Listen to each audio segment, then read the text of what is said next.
I'm going to hit record, and we'll fill for a minute. Oh, I miss your gravelly butter voice too, Fane says. Oh, yeah. Oh, yeah. How do I sound? I've realized I haven't moved the mic, and it's kind of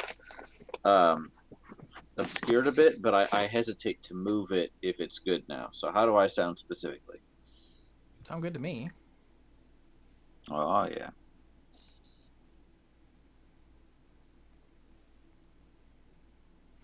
That's true. You do sound like you.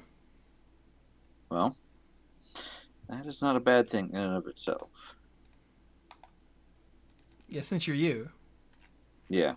Yeah. If you weren't you, and you sounded like you, I would be concerned. That would probably be a bad thing, yes. Yeah. But okay. That is now a full minute of recording. Surely the actual recording has started by now, so let's do the thing.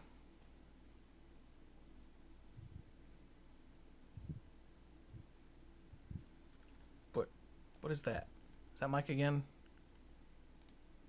It kind of sounds like it's coming from that direction.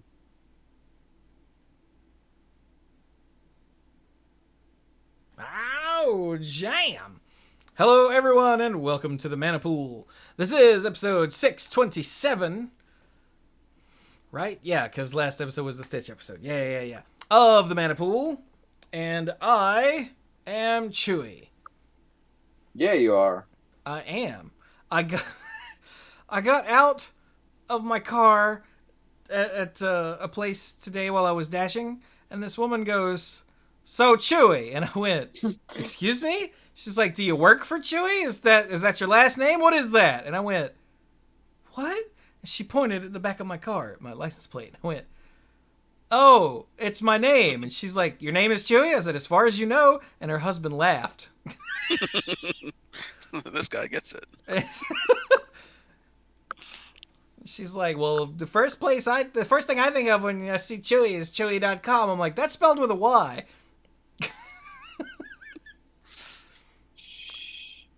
It's like, details. All right, random ass, overly friendly person, don't talk to me. She's just being nice. No, she wasn't. Critical, but nice. You don't be like, "So Chewy, what's that about?" to a random ass stranger. You don't? But anyway, so I got these other dorks here too. Hey, I'm Brian. I'm the lead master. The lead master. Wow. Yes. Ah. Finally, my ultimate evolution. I am the lead rambler and tangent master of the group. Not the DM, and not today. That's a different game. Actually, a couple different games I'm running. Isn't it? Ooh, we need to get back to the tangent rambler. Yeah. That really works well, actually. Yeah. So, nothing I can say is a good follow up to that. So, yeah, I'm done. I won't even interrupt Mike, or so he thinks. I'll believe it when I see it. I'm Mike. I'm the rules guy and game lore guy.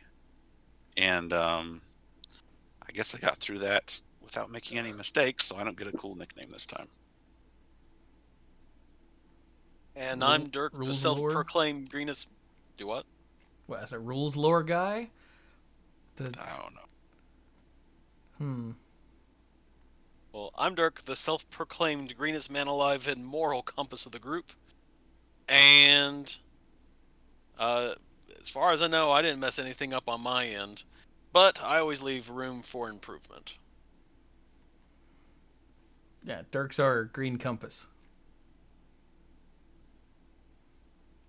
Or the moralist man alive.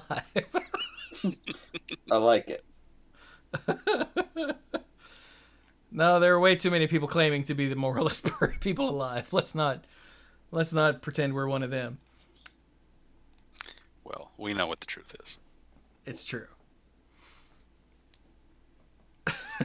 So anyway, last week we started the Adventures in the Forgotten Realms previews, looking at all of that, and of course the full set is out now. Yep. But also last week, Mike noticed that in a deck list there was a card called Barbarian class. And I said, yeah, they'll probably show these tomorrow because we're recording today. And lo and behold, on Friday last week, they showed the class cards. Son of a whore. It's true. So what is a class card? Well, I have no class, so... Somebody was going to make that joke. And it was always me, so... It was a pretty good chance of being you, yeah. Yeah. But Yeah. class cards are enchantments. And the first time I saw these, my brain made them an aura. And I was like, oh, cool, you can make a creature a class. But no. Yeah, it's for you. Yeah. They're class cards for you, the player. Sadly, there is no rules text on any of these that actually changes or gives you the class in your type line. And that upsets me. You are now, congratulations, you are now whatever. Chat informs me that low class is still a class, so thanks. Ooh, this means that every player finally gets a job. I guess we can't quite go that far, can we? So, be careful how loud you say that. You might lose your unemployment benefits. Which, of course, is the real reason why so many places can't find workers. Well, yeah. Yeah. It's not because they don't pay a living wage. No. It is the government that is wrong. Anyway, let's not get into that. It's just, as someone as a DoorDasher who goes into lots of different restaurants, I've seen that sign in a lot of places, and it's made me never want to eat there again. So... I don't know the verbiage of the sign you're talking about, and I don't care to know, so... I'm sure I get the gist. But don't make me more angry than I already am. That's you a good wouldn't goal. like it. Yeah. Yeah, So, and trust me, I'm in a line of work where, it's been tough to get people for years. This isn't a new thing. People are finally coming around to, like, I'd rather not have to kill myself for almost no money. Right? Yeah. Stark said, speaking of magical fantasy worlds, where people don't suck so bad. Oh, that is a magical fantasy world. So, class cards, getting back on topic, are enchantments. Where and you can level them up, and that is awesome. Yes. It's arguably better than the level up cards, which it's a better executed version of the level up cards from, was it Rise? Yeah, pretty sure. I think that was Rise of the Eldrazi, yeah. But yeah, so the example here is Warlock class. And it's an enchantment with a subtype, class. Hey! And the Warlock class is an uncommon, and it costs a single black mana. And there's some reminder text at the top that says, gain the next level as a sorcery to add its ability. So we'll explain what that means in a second. So, your level 1 Warlock says, at the beginning of your end step, if a creature died this turn, each opponent loses 1 life. And that's just on. Yeah. Like, that. Remember old school enchantments that say, do a thing? That's all. Just does a thing. Because it's an enchantment with an ability. Got it? Okay. Okay. Also note that it doesn't say a creature you control or a creature you don't control. Just if a creature died. Did a creature die? Yes or no? If so, each opponent loses 1 life. If 5 creatures died, each opponent loses 1 life. It's not for each creature. Okay? Okay. So, it says gain the next level as a sorcery. So at any sorcery speed time, you can pay 1 and a black. Seems like a bargain. To get to level 2.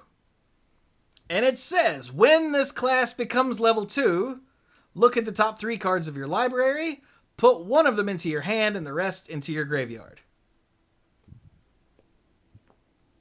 Nice and simple. But that's a one-time thing. But you still have the level 1 ability at all times. Correct. It's just adding on the text. And then, for 6 and a black, you can hit level 3. That is not a small number. And level 3 Warlock says, at the beginning of your end step, each opponent loses life equal to the life they lost this turn.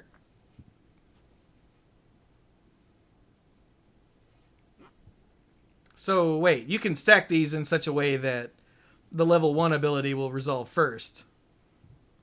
And then the level 3 ability will go off. Mm-hmm.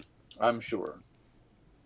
You can, because they're both trying to go on the stack at the same time, so you get to put them in the order of your choice. Exactly. So remember to stack it 3 then 1.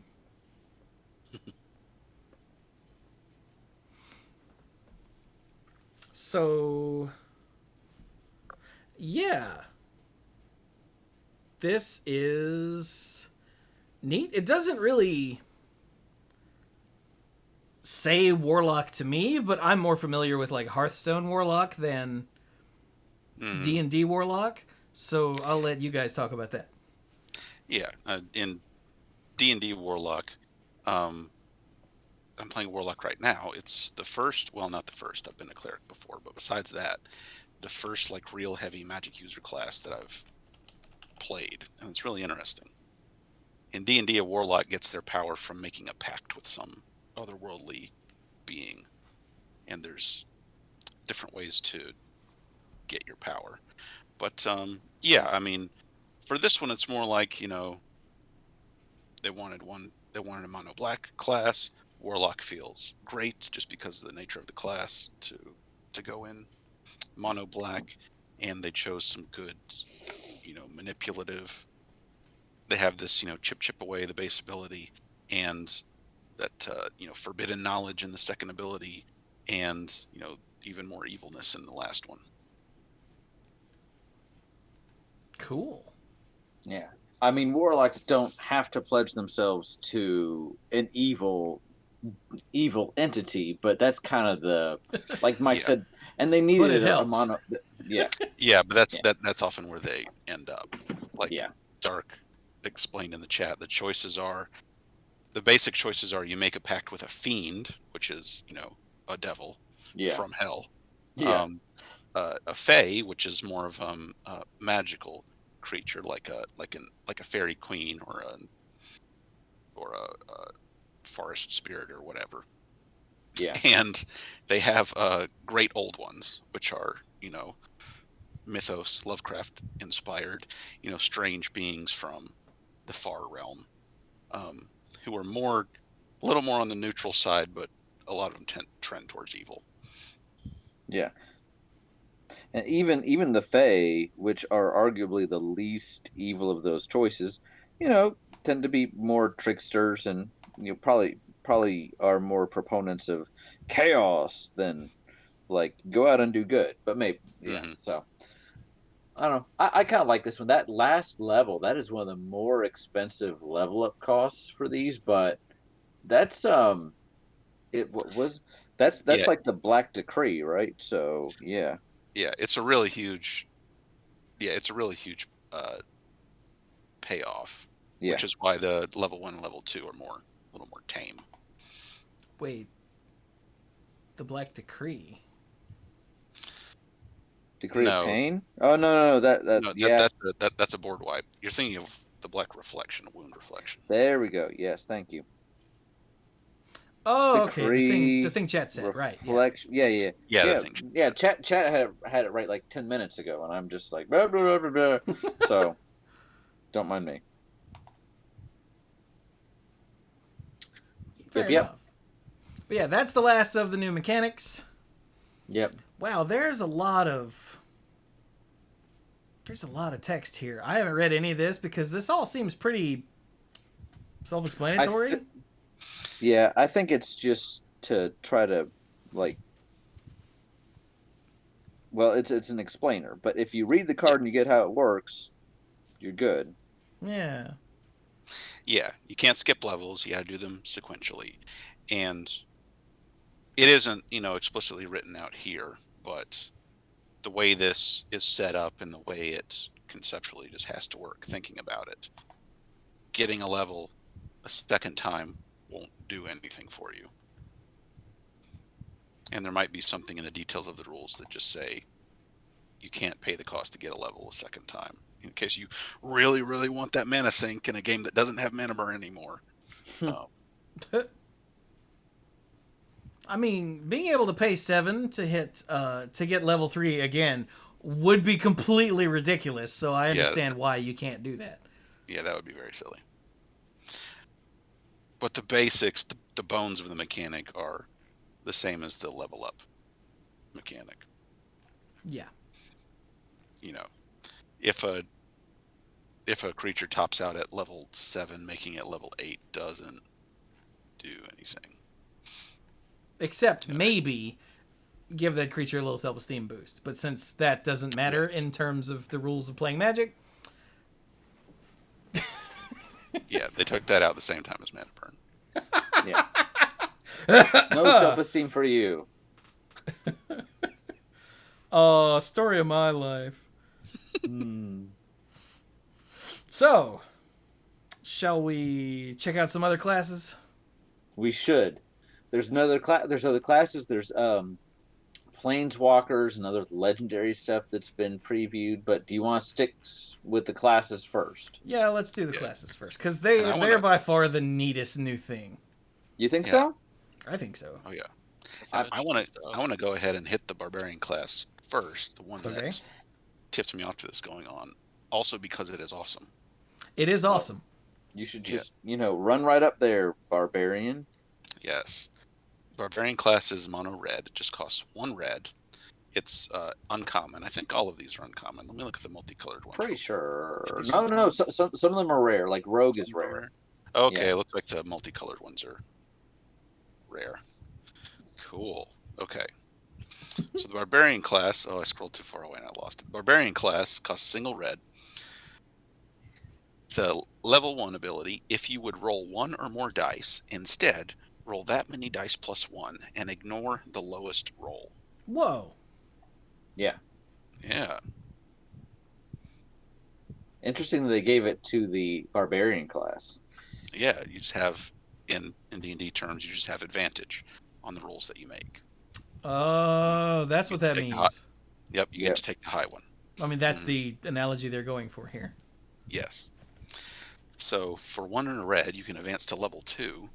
Whenever you roll 1 or more dice, target creature you control gets +2/+0 and gains menace until end of turn. That's pretty good. Yep, I like that. And for 2 and a red, you can advance to level 3. Creatures you control have haste. Huh. So yeah, it's a little bit of a long way to go to get that last one, since you can get it on enchantments that just cost 1 red. It just give it to you, but you have all this other stuff too. Yeah, that's pretty baller. Mm-hmm. I like the fact that I like the level 2 ability, especially. Like, level 1 is neat and all, but I sort of expected something like that, sort of like a Krark's Thumb type effect, Mm-hmm. But having whenever you roll dice, because it says 1 or more, is there anything that makes you roll more than 1? I mean, the very first ability of this. Oh, that's true. Okay, so it's covering its own ass. Yeah, you can be a barbarian. There's nothing stopping you from doing that. That is true. Yeah. Mm-hmm. And I think there's also a blue fairy or something that also gives you advantage. Yeah. On rolls. Also, Mike, that sound is coming through again. Sorry, I think I turned my head too far. Look at you. But the fact that if you have, rather than like the level 1 ability, but if you have multiple dice rolls coming from multiple sources, the Barbarian class will happen, or the level 2 ability will happen for each one is really cool. Mhm. Like, as long as they're separate instances and not, roll 2. Yeah. Mhm. I think that's just a neat touch. You could build a whole deck around rolling d20s. So I may have missed this part. Okay? Can you level up in one turn? If you have the If mana, you have the yes. mana, yeah, go Yeah. for it. So you Yeah, if could. you got the So mana if you for had 6 mana laying around, equivalent to what you need, because you would need 3 red mana to do all 3 to do the additional 2 levels and the to play it. So you could just level up to level 3 that turn. Yeah, Yeah. you go red mana, and then go, all right, I'm going to go to level 2, 1 in a red, and then, you know what, I'm going to go to level 3, 2 in a red. Okay. You just have to do them in order. It doesn't matter how Right. quickly you do them.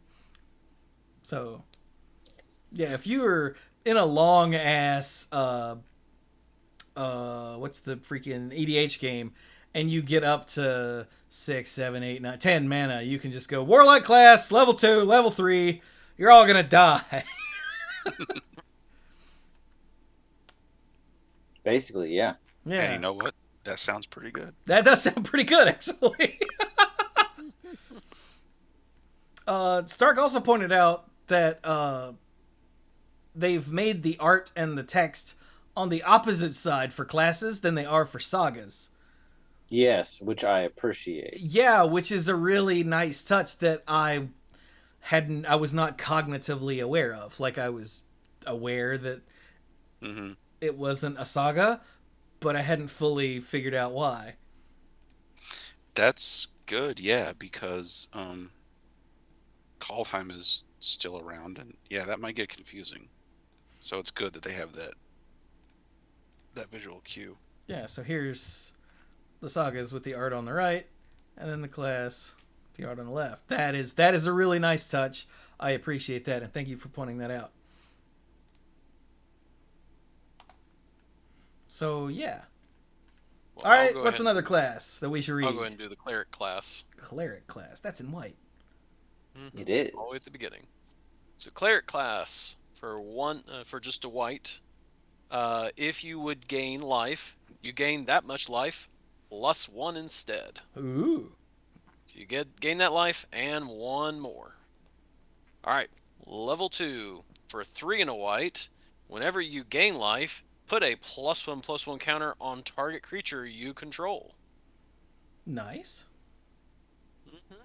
So if you have a life, any way of gaining life through it, you could be gaining a lot of +1/+1 counters. And level 3 for 4 and a white. Whenever this class becomes level 3, return target creature card from your graveyard to the battlefield. You gain life equal to its toughness. Ooh. Which means you actually gain life equal to its toughness +1, and then you put a +1/+1 counter on something. Mm-hmm. Wow, that's That's cool too. yeah, I really But as like you- that. I haven't read as all you of pointed these. Can out- you tell? You can't do the level 3 over and over and over and over and over again. Right. Yeah. Yeah, No, you you only, can only you level only three level once. up one time. Mhm. Correct. Right. But just getting to level 2 on this feels pretty good. So now it's only put a +1/+1 counter on target creature you control. Whenever you gain life, it's not it's not like, okay, gain 3 life, get 3 counters. Right. Just a +1/+1 Correct. counter. Yeah. But I saw that one, I was like, yeah. Oh, chat pointed out you can level up again if you blink your enchantment, or bounce it to your Blink, hand, or bounce, sacrifice yes. it and bring it back, or whatever. Yes. That is But true. while it's on the field, you can only level up to each level once. Correct. So, Yeah. just so we're all being clear. But yeah, whenever you blink or bounce or whatever, and replay, or it enters the battlefield again, like with every other card out there, the game treats it as a new object, and you being a level 3 cleric, is not a thing that's tracked anywhere except on the card. Mm-hmm. So when you blink your cleric class, you go back to level 1 cleric. Right. You can have 2 cleric classes out, though. These are not Yeah. legendary. Yeah. Yeah, someone Which in the is Discord kinda asked, "Can hilarious. you multi-class?" And I was like, "Hell yeah, I'm gonna be a barbarian double wizard." Yeah. So wizardy. Damn right. Doubly so, even. So what's the other one in white? Paladin. Yes. So the Paladin class costs a single white. At first level, spells your opponents cast during your turn cost 1 more to cast. This one is rare, by the way. In case I didn't say that. So that's already kind of a little bit of a meta thing going on. And then level 2 costs 2 and a white. Creatures you control get +1/+1. So boom, Anthem. I love it. And then finally, level 3 for 5 mana, 4 and a white. Whenever you attack, until end of turn, target attacking creature gets +1/+1 for each other attacking creature and gains double strike. Whoo! Yeah.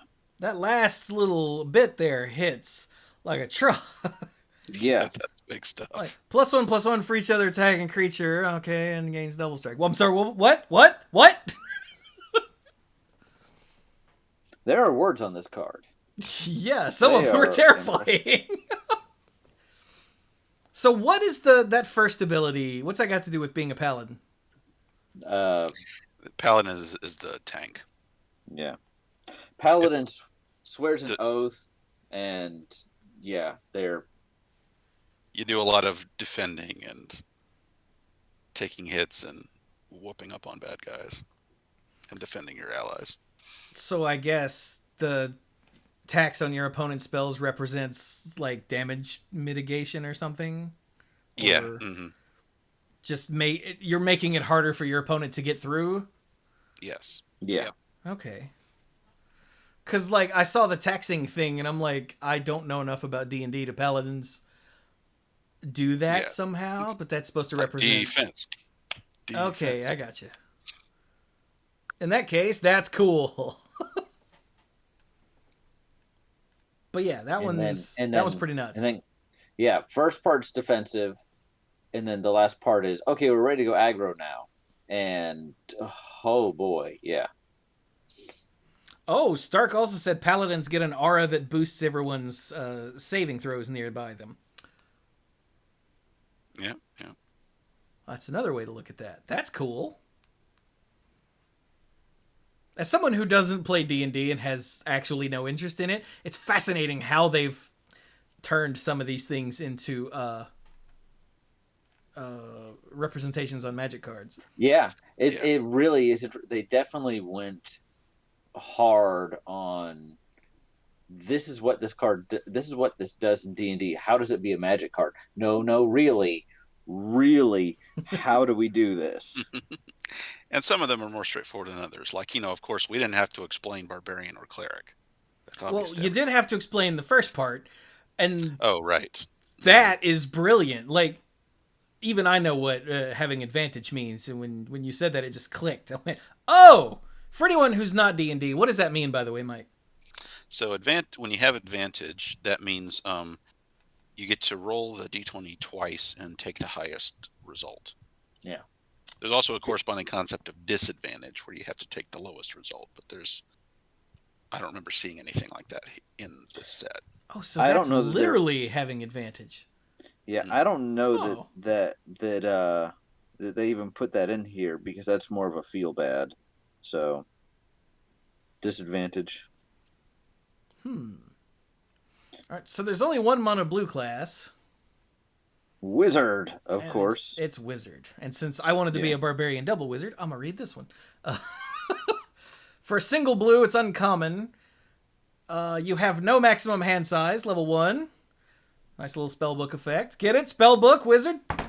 Okay. Ah. Don't make fun of me, Mike. No.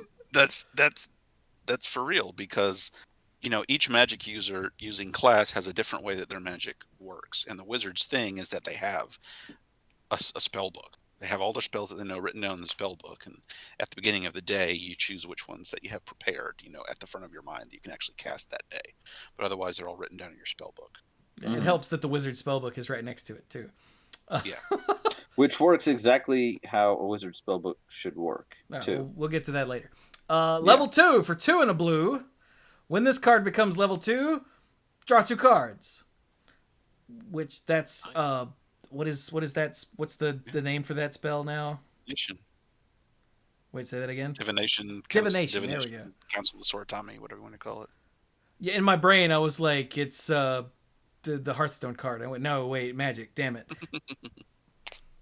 So yeah, it's literally draw 2 cards, which learn more things, get more spells, whatever.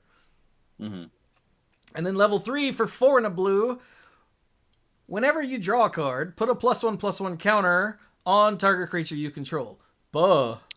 Yeah. Now, unlike what we said about the Cleric level 2, this one, because it's whenever you draw a card, it does count for each card. Yeah. Yeah. So if And you then yes. cast your own divination, you're putting 2 counters on things. Mhm. Correct.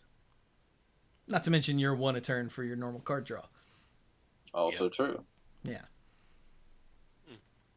So what's that have to do with being a wizard in D&D?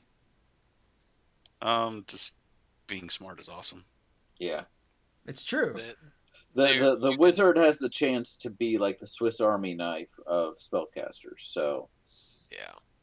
They can put enchantments and things like that on enemies, and they can also do that to their own characters. Like to their party members.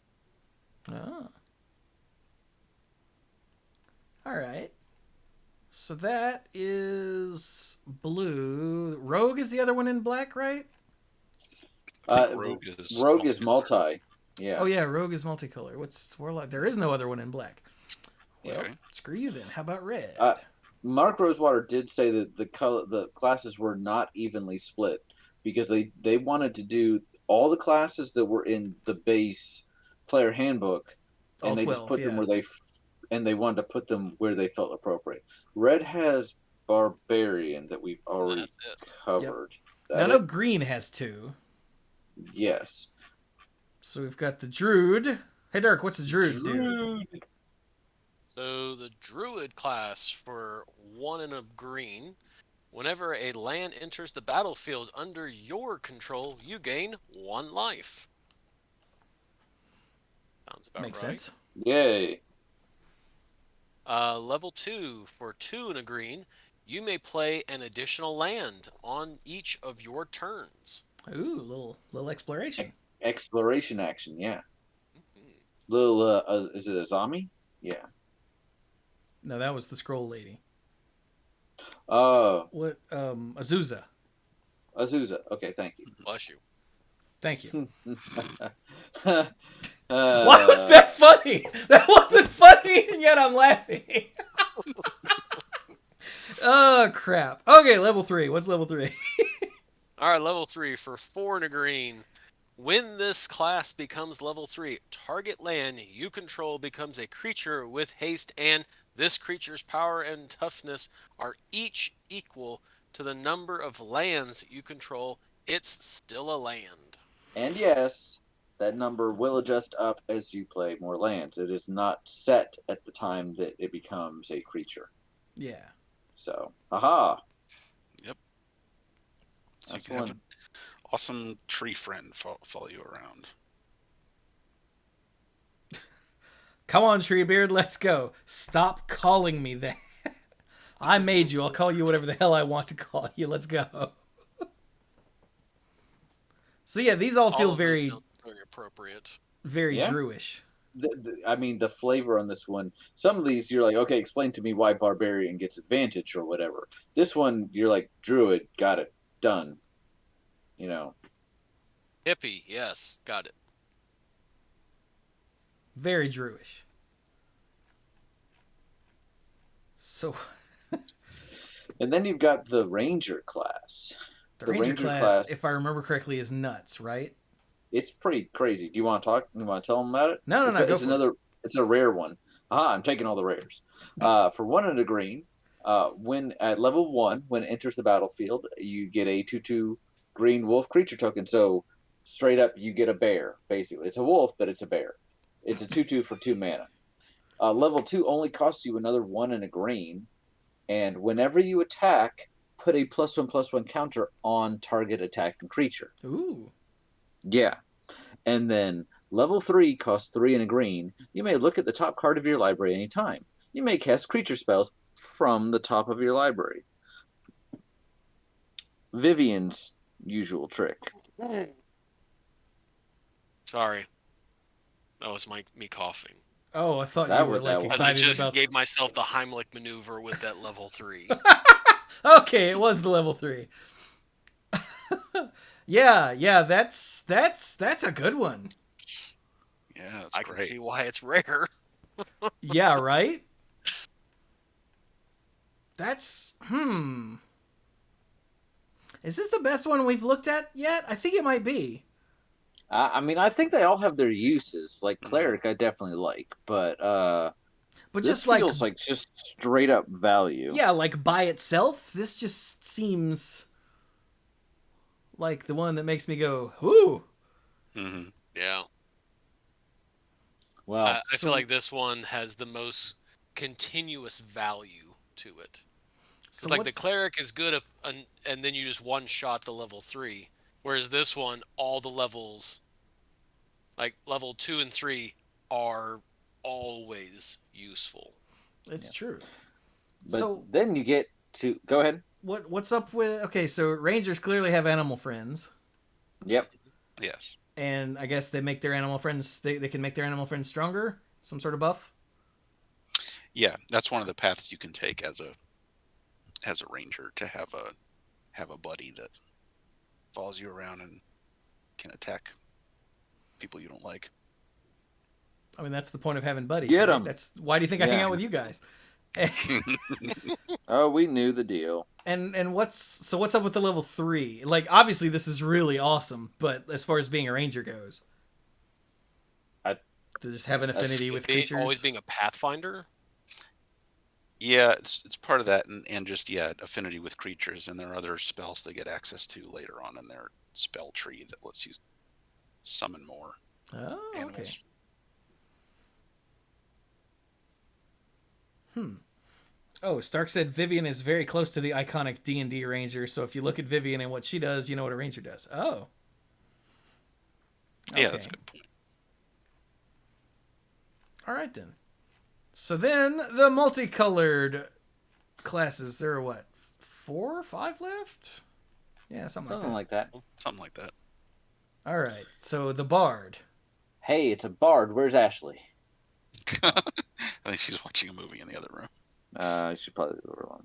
Wait, you made supernatural sound a whole lot like the word movie. Anyway. So what's a bard do, Mike? All right. A bard is a rare class, costs a red and a green. Level 1, legendary creatures you control enter the battlefield with an additional +1/+1 counter on them. Huh. Nice. Yeah. So, just starting out here, part of what a bard does is, regale people with awesome stories of heroism and whatnot. So, level 2 costs also a red and a green. Legendary spells you cast cost a red and green less to cast. This effect reduces only the amount of colored mana you pay. Oh. Yeah. So if you have a legendary creature that has red and green in its cost that you can play, this is literally free. Mm-hmm. Okay. Yep. I like it.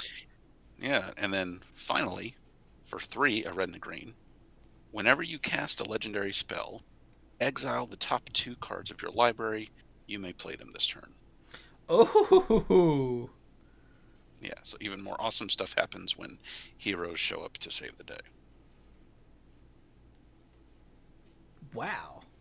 Yeah, and bards can do pretty much anything. Like they literally have a feature that they get very early on called Jack of all trades. They give them a bonus to do anything. It's level 2, and it basically says, hey, if you don't have proficiency in whatever, whenever you're asked to check, you get half your proficiency bonus anyway, because you're just awesome. Mm-hmm. Jack of all trades. Master of none, but great at all of them, a little bit. Yeah, so they can do a little bit of anything. They're also the buff class. You know, sing a song of "Aren't we all awesome?" and sing a song to your allies, and sing a song of "Sucks to be you" to your enemies. Mm. Toss a coin to your Witcher, O Valley of Plenty. Yeah, exactly. There you go. Do they So, have with a song to make people throw money at them? So with the level 2 ability, if you had a legendary creature that had red but not green, it would reduce the red, and that's all it would reduce. Correct. Yes, it would. Yeah, and that bit of rules text, this effect reduces only the amount of colored mana you pay, is like actually meaningful rules text. It's not just a reminder. If they didn't put that there, then it could also reduce the generic part of a cost, but they didn't want to do that. Okay. Yeah, like if you have Bard class on level 2 and you go to play Bruenor Battlehammer right below him here, then he would cost 2 and a white. Gotcha. Yeah. That is a neat, let's face it, commander-centric ability, or card.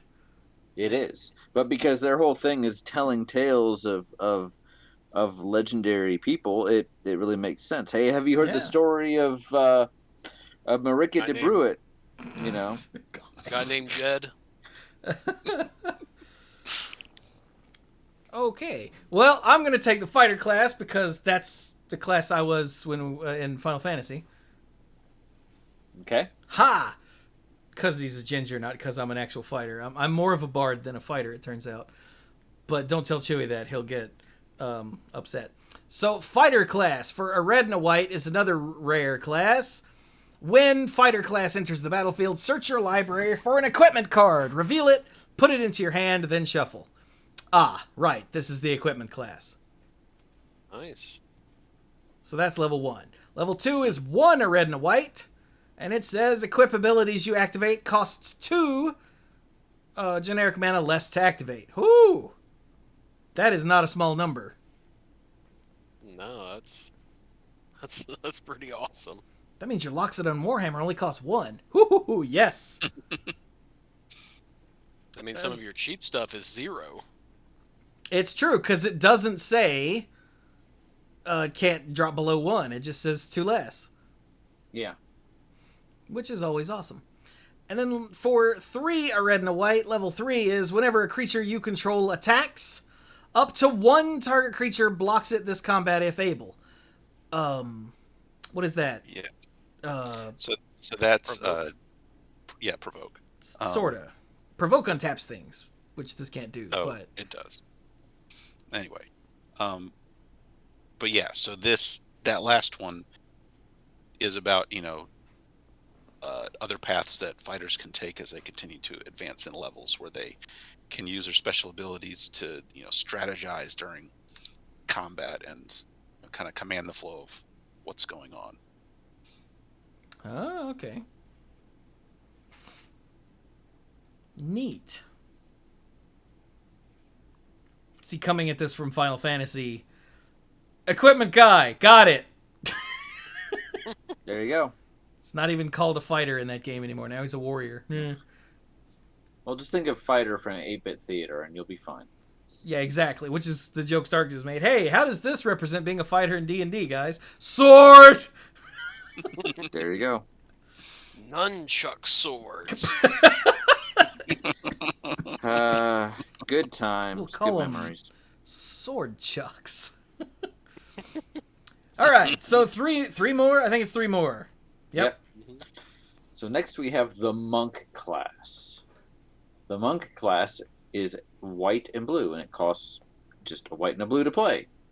At level 1, the second spell you cast each turn costs 1 generic mana less to cast. And that is a theme with the monks is play 2 or more spells a turn. You take technically everything triggering on the second one. Level 2 just costs you another white and a blue. When this class becomes level 2, return up to 1 target non-land permanent to its owner's hand. You just, get back in there. Because, monk, I guess. So, and then finally, for 1, a white, and a blue, still relatively cheap. At the beginning of your upkeep, exile the top card of your library. For as long as it remains exiled, you may cast this card from exile as long as you cast another spell this turn. You get And it? notice that does not say this turn. Yeah. As long as that's. I mean, So if you have 2 sitting out there already, and you play a spell, then you have access to both of the 2 that were sitting out there. Yeah. So, like, if you, at the beginning of your upkeep, you exile the top card of your library, you don't cast it, but then next turn you cast something else, you can cast the one from last turn because it's still exiled.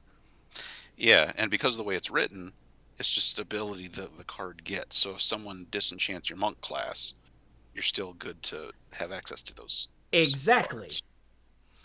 which is very good. Yeah, that saves a lot of feel bad from someone popping your monk class and you just losing a bunch of cards, or you turning up something that you just absolutely can't play this turn, but you could play it next turn, and son of a bitch, well, it's cool, you could play it next turn. Yeah. You just have to play something else first. You can't just rely on these. Yeah, but I don't know anything about monks in D&D, but I really like the way this card works. Yeah.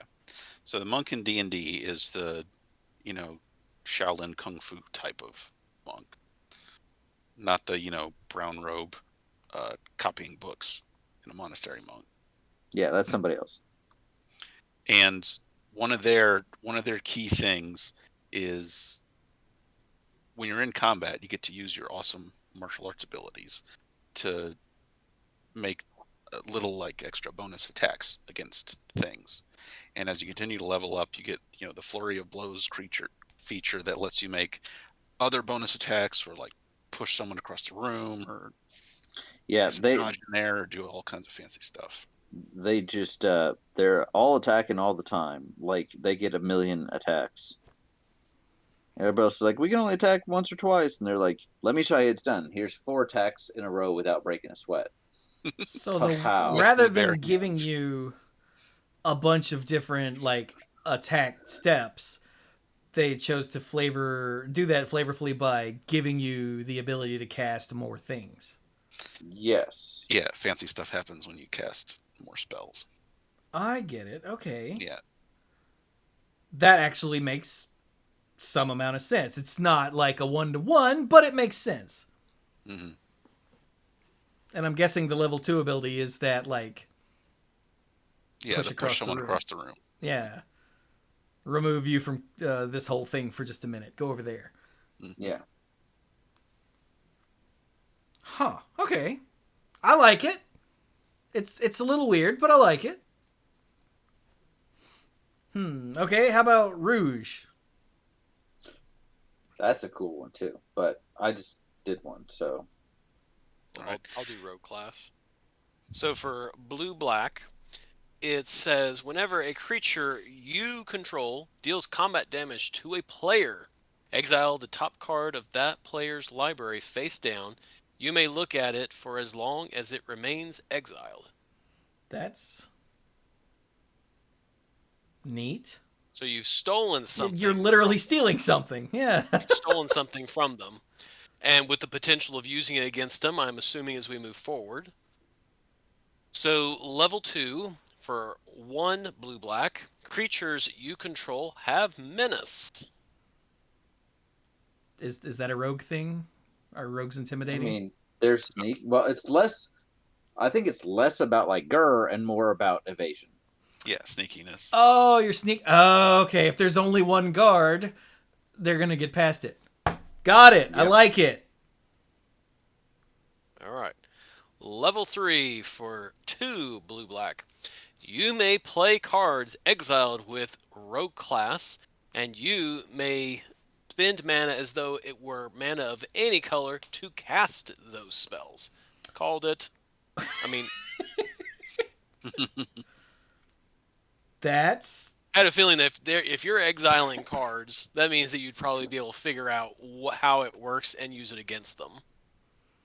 that's really cool. So you not only can you steal their weapons and toys and whatever, but you can then use them yourself. Ooh. Yeah. And the stuff that you've stolen, like say you just drop this and you start attacking, and then later you level it up. By the time you get up to level 3, you've probably got some stuff under there. All of that stuff was already exiled by this, so you're good to go. Okay, wait a minute. The way this is worded, whenever a creature you control deals combat damage to a player, if you hit them with 2 creatures, you steal 2 cards. Yes. Yeah, that is correct. Ooh. Rat Ninja deck. Right? Rat Ninja deck. Yeah, unfortunately, ninjas would not be a class in this, but they would technically be rogues. Because, when we did the ninjutsu stuff, it's just a little creature, don't worry about it. Flip it over. I remember being hit by a rat ninja a couple times. Sorry about that, by the way. Was it Splinter? Splinter. Splinter's evil twin. All right, so sorcerer class. Hmm. The sorcerer, for a blue and a red. When sorcerer class enters the battlefield, draw 2 cards, then discard 2 cards. Yeah, so as a preface, I mentioned the magic using classes get their magic from different sources, but sorcerers didn't, learn their magic from books or pledge allegiance to a deity or some otherworldly being. A sorcerer is just born with some kind of innate magical ability, usually either because they have some kind of draconic blood in their background or just because the multiverse chose them for some reason and they're full of wild, unpredictable magic. Mm-hmm. And when they were 8, they got their letter to go to magic school. It's 13, but Whatever age, I don't know. What do I know from kids? So yeah, when you first get it, draw 2 cards, discard 2 cards. Okay, cool. Level 2 also costs a blue and a red. Creatures you control have tap, add blue, or red. Spend this mana only to cast an instant or sorcery spell or to gain a class level. Oh, that's useful. Yep, so your creatures also have the magic in them. And level 3 costs 3 a blue and a red. Hopefully you can get some help from your creatures. Whenever you cast an instant or sorcery spell, that spell deals damage to each opponent equal to the number of instant and sorcery spells you've cast this turn. What the hell? Yes. This is also a big payoff. Yeah, it is. What the hell?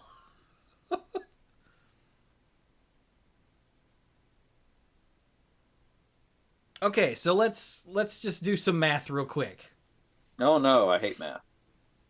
So let's say I have all 4 lightning bolts in my hand. Awesome. So I pay a red, and I'm at level 3 sorcerer. I pay a red, and I bolt Mike's face because he knows what he did. So you take 3 from the bolt. Well, first, do you take 1? It says equal to the number of instant or sorcery spells you've cast this turn, and you have cast that lightning bolt. Mm-hmm. So you take the 1 from the bolt, then you take 3 from the bolt itself. Yes. So that's 4 mana. Or 4 damage, rather. Mm-hmm. Okay, so then I cast the other lightning bolt at his face. So now I've cast 2 spells. So that's 6 damage. And then 3 from the bolt itself. So that's 9 damage. Yes. Wow, this adds up quick if you're throwing burn around. Yes, and to extend your example, you can actually get 28, because this isn't the way this works. It isn't like Storm or other things we've seen that count the number of spells cast specifically cast before that one. Oh God, you could respond to each one. Yeah, it'll update itself, so you Holy can go crap! if you're holding all 4 bolts, you can go bolt, bolt, bolt, bolt, all in response to each other, and then each of them will count 4 spells, so you'll get 7 off of each lightning bolt. Jesus.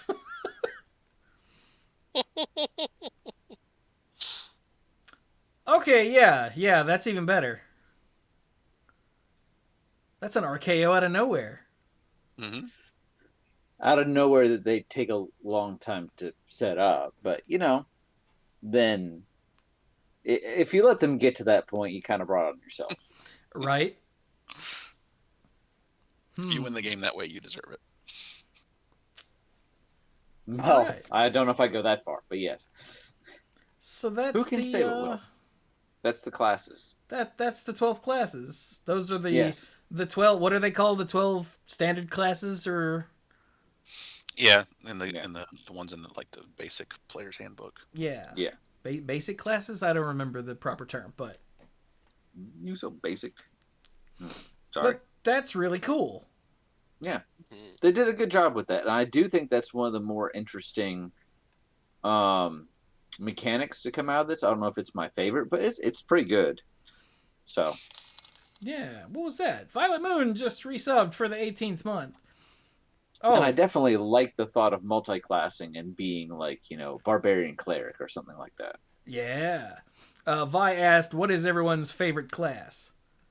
I have to play around with it. It's honestly, it's a little too early for me to tell right now, but they're all looking pretty good. So Yeah, I still think that Ranger is the one that I am most like, huh, about. maybe Bard for me. Or That Monk. doesn't surprise me. Yeah, I really like playing more spells, so Monk is appealing for sure. Yeah. I would have to say Ranger / Paladin. Oh yeah, Paladin was gross. Huh. It's good that Dirk and I are on a similar wavelength here. I like that. We like beating people in the face, About the head and shoulders, yeah. knees and toes. And Dirk, you're fired. Okay, so there were new planeswalkers revealed. Yes, there were. There's a blue one, and what's the other One one in every color. White. There's a blue one and a white one, yes. that we haven't talked about? Okay, let's do the white one. Ryan needs to do it. Yeah, Brian needs to Okay. do it. Yeah. Yep. I do love flowers. So, this is the Grand Master of Flowers. For 2 and 2 white, it comes in with 3 loyalty. This is legendary planeswalker Bahamut, which might make you go, wait, what? Because, especially if you played Final Fantasy and you're like, oh, I think I know who Bahamut is, and this doesn't look like him. Well, that's what you think. Dragons can also take the appearance of humans, and so here he's looking very much like a dude. He's got really great hair, though. You got to He admit. looks like a Final Fantasy character, doesn't he? He does. He does. So he has a static. Again, he comes in with 3 loyalty for 4 mana. It's a static ability. As long as Grandmaster Flowers has 7 or more loyalty counters on him, he's a 7/7 dragon god creature with flying and indestructible. So there you go. Like you do. Yeah, like you do. So there's that. There's him like dragoning out, or whatever the term may be. Dragon. I might stick with that. Dragoning out. Yeah, that seems good. And he has 2+ abilities. +1, target creature without first strike, double strike, or vigilance can't attack or block until your next turn. It's just too basic. It's not skilled enough to approach the Lord of Dragons. So, Oh. go. Yeah. And then he has an additional ability, +1, Search your library and or graveyard for a card named Monk of the Open Hand. Reveal it and put it into your hand. If you search your library this way, shuffle. So this reminds me, you remember the first who was that green planeswalker? Nissa. You remember the first Nissa where she could pull out, I think it was called Nissa's Chosen. Mm-hmm. So this has that same kind of feel to it of like, hey, I have a chosen follower kind of person, and so you can just go get him at any point. The Monk of the Open Hand for 1 mana is an uncommon elf monk. It is a 1/1, and its special ability is Flurry of Blows. Whenever you cast your second spell each turn, put a +1/+1 counter on Monk of the Open Hand. Seems good. Seems pretty good. Yeah. I like it. Seems kind of unassuming. Like, you'd think that Bahamut would... I guess Bahamut does eventually become a big a big ass, smash your face dragon. Yeah. Yes. Again, I get the same impression of almost like, is this underwhelming? But this is very utility. This is very like, he's in the right place at the right time pretty much all the time, right? So really? I mean, he's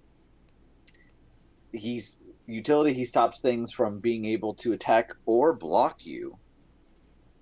And he can keep searching out this very useful creature. So I like it, honestly. And then hopefully, eventually, it turns into a big ass smash your face dragon. There you go. It's Because indestructible. Since the Monk of the Open Hand is not rare or legendary in any way, you can go and search up all 4 copies of the Monk. Yeah, as many as you can find. Yeah. And if one dies, chump block, that's okay, I'll get it back. It says library and or graveyard, yeah. So just keep recycling it over and over again. You know how we said and or graveyard. I completely missed that too. RTF. Read the friendly card, yeah. So it's good when a planeswalker can protect itself, right? And if you have to keep recycling it, it is unfortunate then, because what happens is it doesn't build up the counters. But that's fine. I'm gonna go out on a limb and say, you know what? That's okay. Yeah. Yeah, but Bahamut builds up the counters and then hopefully can eat whatever keeps killing the Monk. I do like that since the Monk only costs 1, getting the second spell each turn really isn't a problem. Yeah. Mm-hmm. Huh. Yeah, that's... Particularly if you have the Monk class out. Ah! Alright. That's, yeah, that's neat. It really does read as kind of lame until you realize that the reason there's no limit break is because it becomes a big-ass smash-your-face dragon. Yeah, it's a limit break that basically always turns itself on. Yeah. And yes, I mean every entendre with that. So yeah. So thank you for letting me take that one. Bahamut is awesome. And in D&D, the D&D Bahamut is or the Final Fantasy Bahamut is fairly closely, I think, inspired by the D&D Bahamut. So, big dragon, he's the father of good dragons, where we talked about Tiamat a while ago being the goddess of evil dragons. He's the god of good dragons. Also known as the Platinum Dragon, blah, blah, blah, blah, blah. He's awesome. So, yeah. He doesn't have 5 heads like she does. One's enough.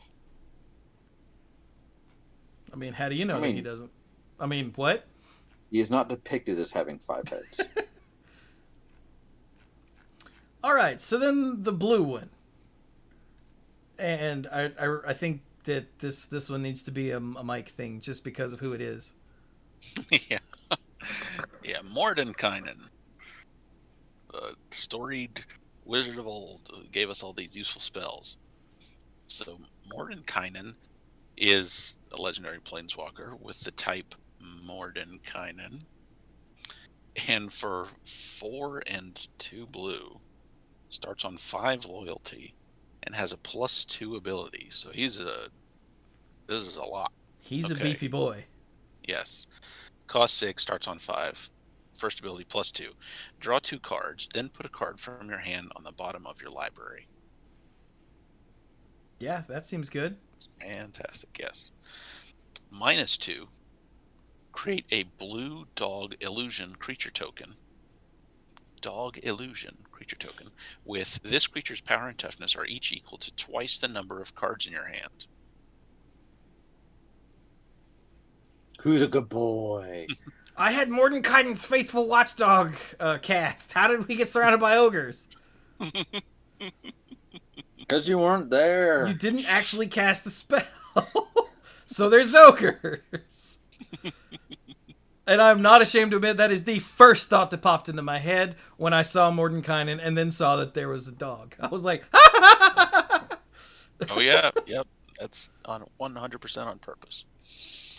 So, -10. Exchange your hand and library, then shuffle. You get an emblem with you have no maximum hand size. that is ridiculous. It is. Because then your puppy dog is, what's the word? Ginormous. So then, even if they blow up your wizard class, because Mordenkainen he's absolutely a wizard, right? I feel like he would be. Yes. Yeah.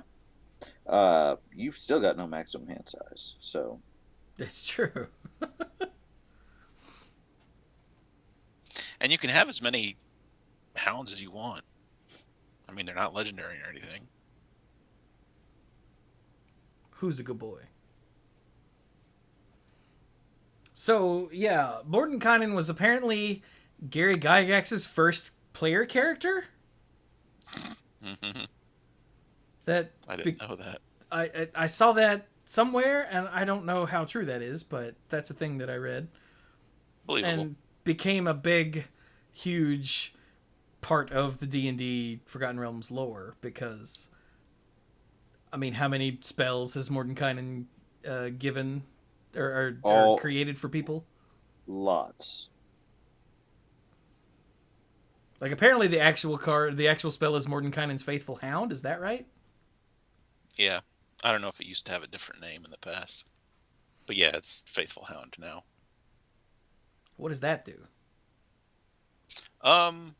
Yeah, it's an invisible dog that, if I remember correctly, it's an invisible dog that basically just alerts you to danger or trespassers or something. I can't remember whether it can make attacks. Can it, Brian? You're asking me. I don't think I've been in a game where anyone has cast it yet. No, I don't think any more than Private Sanctum, more than Faithful Hound. Here we go. Blah, blah, blah, blah, blah. Give me 1 second. The Hound is invisible to all creatures except you and can't be harmed. At the start of each of your turns, the Hound attempts to bite one creature within 5 feet of it that is hostile to you. So it's at the start of your turn, it basically gets a free attack. Okay. Does And it just on stay a in one hit, place? on a hit, it deals 4d8 piercing damage. That seems like a lot for a dog that no one can see. It is. So this is a 4th level conjuration spell. So, like, for Jesus. example, our players won't be casting this for a long time.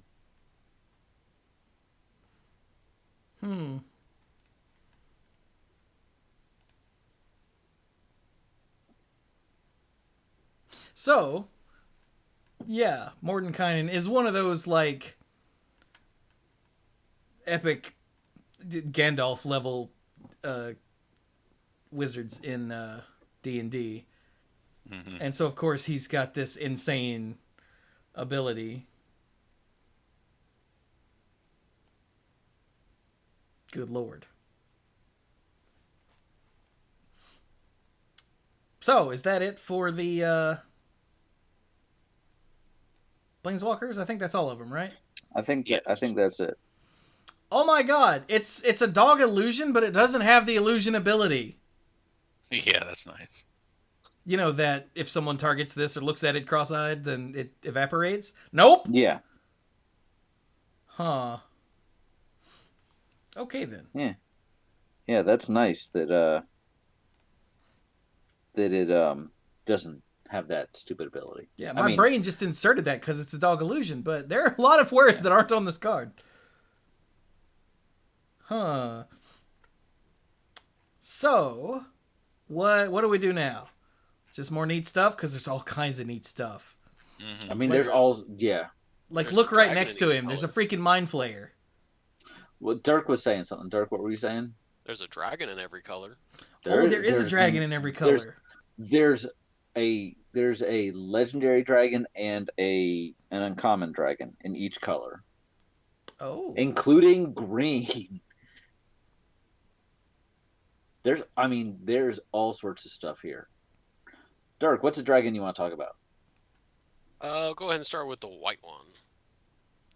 Icing Death. Because that is an awesome name. I guess.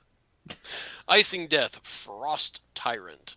For 2 and 2 white, it's a 4/3 legendary dragon that's mythic with flying and vigilance. When Icing Death Frost Dragon dies, create Icing Death Frost Tongue, a legendary white equipment artifact token with equipped creature gets +2/+0 whenever equipped creature attacks, tap target creature defending player controls and equips for 2. What in the hell? Okay, 2 things. First of all, there better be a token for this because that's too many words. Second thing, I was scrolling down a little bit and Dirk is describing the card. Have and the I'm tokens up yet? I haven't seen it. But second of all, I'm scrolling down the card, so I'm not looking at the card when Dirk's describing. I'm like, that can't be the name. He keeps saying icing, like, cake icing, icing death. And I get back up there and sure enough, it's Icing Death, Lord of Cakes. No. Icing Death is one of the extreme punishments in hockey. Penalties. Sorry, wrong word. It's the equivalent of a red card. You don't get penalized for stuff in hockey. But when you do, it's something stupid like icing. There you go. Huh. Okay, so what's the uncommon one? White Dragon. Is it literally? It's called White Dragon. It's called White Dragon. Boo! Yep. Mm-hmm. Okay, what's that do, Dirk? Yeah, they have the chromatic dragons. So for 4 and 2 white, it's a 4/4 uncommon dragon with flying, and it has Cold Breath. When White Dragon enters the battlefield, tap target creature and opponent controls. That creature doesn't untap during its controller's next untap step. Okay, so Frost Breath or Cold Breath. Yeah, makes sense. Okay. I just want to reiterate how awesome the flavor words are in helping understand what the hell is going on. Excuse me. Agreed. Yep. All right, so is this one called Blue Dragon? It is! Jesus. So the Blue Dragon is the uncommon one in what color? Not going to tell you. For 5 and 2 mana of some color, it's a 5/5 with flying, and it has Lightning Breath. When the Blue Dragon enters the battlefield, until your next turn, target creature and opponent controls gets -3/-0. Up to one other target creature gets -2/-0. And up to one other target creature gets -1/-0. What does that have to do with lightning? I guess sometimes lightning strikes can paralyze. I think that's what this is doing because they needed something uncommon, so they didn't want to make it too destructive. That's my guess as well. They're not going to make an uncommon card that gives you a 5/5 dragon and just up and kills 3 things. Well, yeah. Interesting. So wait a minute. Do we know? Going back to Icing Death, I forgot I was gonna ask this. What the hell is up with Icing Death? I don't know that story. Like, is Yeah, that? me either. Do you rip out a tooth and turn it into a weapon? It must be. I looked to see if they had put up the tokens gallery, but they haven't yet. Well, that's awkward. Considering I think the PPR, the pre-release was today. You think that's a thing they would have thrown out already. Yeah. Maybe it'll I go up expected tomorrow. it to. Yep. Of course, because we're recording today. Of course, yeah. Uh-oh. Stark just said, "Oh," in all caps. Icing Death is Drizzt's sword? I forgot about that. Oh! Oh! So when you killed the dragon... Oh, he killed the dragon and the sword was in its hoard. Oh. Well, that's less interesting. Huh. Okay, so you have to kill the guardian of the sword to get the awesome sword. Okay. There you I go. get it. Thank you, Stark, because that was going to bother me. It already was, actually. All right, so the blue legendary dragon is... I don't know how to say that. Imrith? Imrith? Sure. Imrith. That says desert. My brain almost read out Desert Doom to go with the icing death cake. Damn it, Brian, this is all your fault. All right, so Hey. Imrith Desert Doom for 3 blue is a 5/5 with flying. It has Ward 4 as long as it's untapped. Ooh. And Ward, remember, is that just spells or is it spells and abilities? Crap. Let me go try to find another card with it. Okay. But that means that I know it's spells at the very least, and maybe abilities. Mike is looking. Spell or ability, yes. Okay, that if you target it with a spell or ability, you have to pay an additional 4, or that ability or spell is countered. Which is awesome. Alright. But only when it's untapped, because I guess when it's attacking, it can't be arsed to be protecting itself. But whenever Imrith deals combat damage to a player, draw a card. Neat. Then, if you have fewer than 3 cards in hand, draw cards equal to the difference. Ooh! It's a Hearthstone card! It's a couple of Hearthstone cards, actually, that draw up to having 3 cards in hand. That's neat, though. You can throw that in some sort of, like, blue-red aggro deck? Yeah.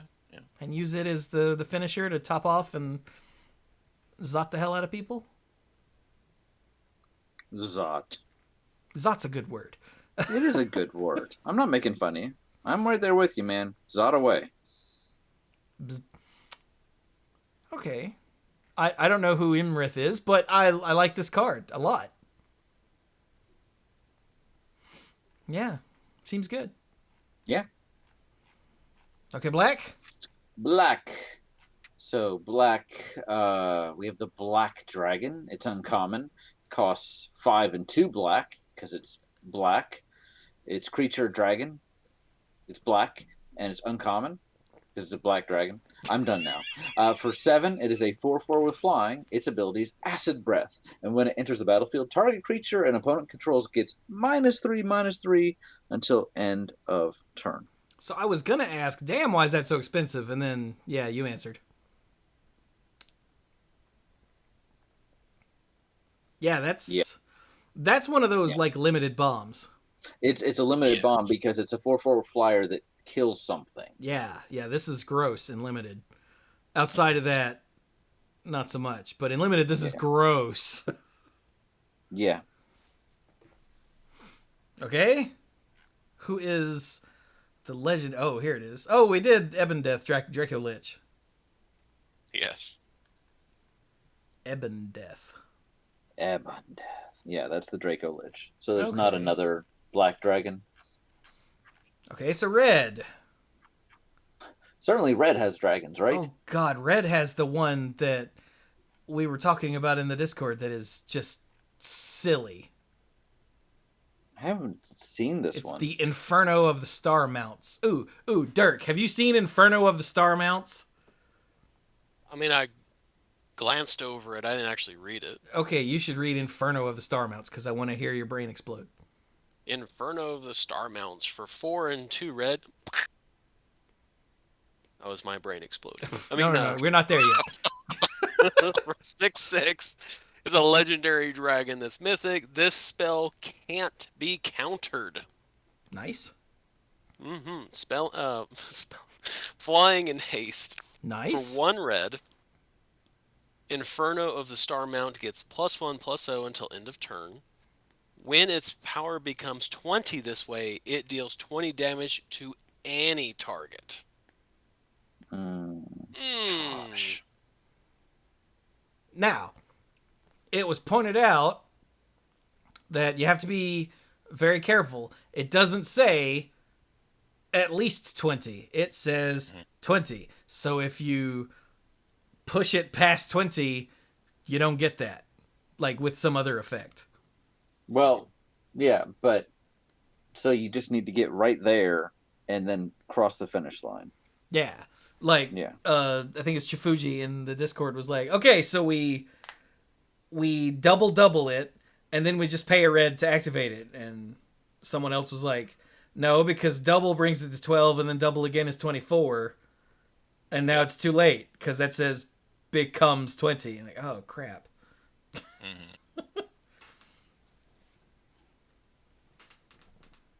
But you can pump it up to 19 through other means that are more efficient, and then the last one you just red, and it'll go BAM!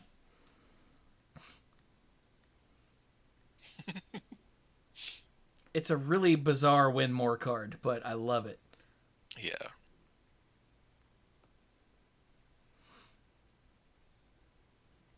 So, yeah. It punches people in the face, I assume. I can't imagine you'd want to hit anything other than someone's face for 20.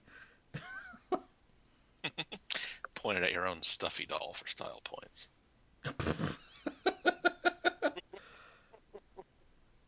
You know what? Style points are awarded for that, yeah. That's what's known as a flex. Okay, what's the red one? The red dragon is the red dragon. For 4 red. It's a 4/4 dragon with flying. It's uncommon. This one has fire breath. When red dragon enters the battlefield, it deals 4 damage to each opponent. It's literally a burn spell. Yeah, I mean, hashtag what were you expecting, you know? So Yeah, I guess the black one took over the kill something. Mm-hmm. The blue one is disable. What was the white one again? Oh, tap stuff. Tap stuff. So yeah, burn your opponent's face makes perfect sense, yeah. And then there's a gold dragon. Oh wait, no, I forgot green. Ah! Can't forget green. Let's see. The green dragon for 4 green is a 4/4 flying dragon. It has poison breath. When green dragon enters the battlefield, until end of turn, whenever a creature an opponent controls is dealt damage, destroy it. Well, that's harsh.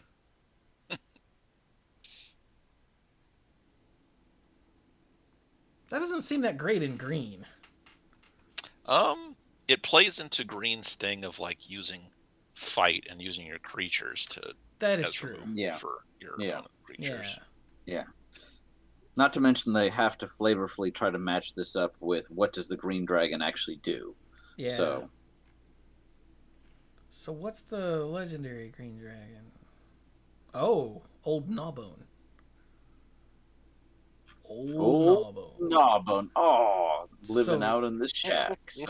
So hey Brian, you didn't read a legendary dragon. I didn't. So this is Old Gnawbone. Costs 5 and 2 green for a 7/7. So a 7/7 for 7 in green is fine. It has flying, so that's a little like bending the color pie a bit. But that's fine. 7/7 with flying, because it's a dragon. Whenever a creature you control deals combat damage to a player, create that many treasure tokens. Holy crap. And it's whenever a creature you control at Yeah. all. When a creature you control, not when Old Gnawbone when a creature you control. Yeah, that's huh. That's potentially a lot of treasure. Mhm. Damn. No wonder he costs 7.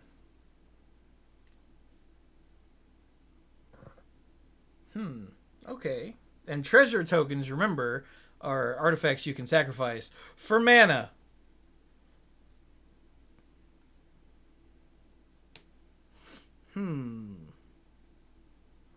Yeah, that's good.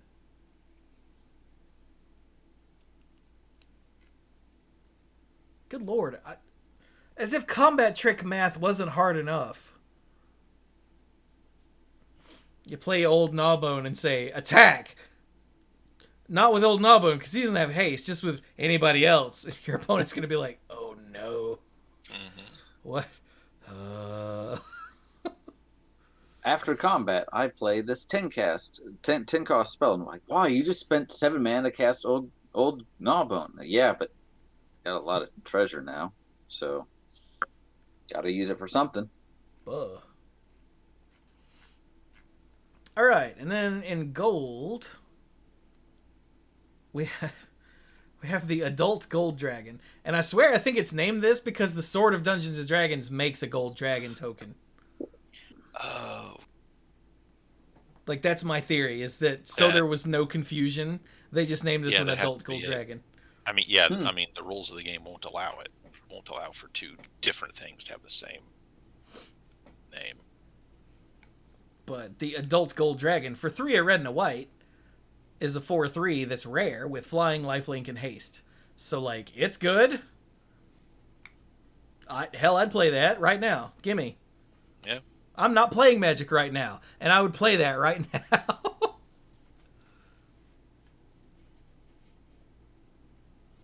Is that going to be a thing in Standard? I think that might be a thing in... I don't know. These days, that might actually be too expensive. Yeah, it just has 3 toughness. It looks like other things that have been things in the past, but nowadays I'm not sure. We'll see.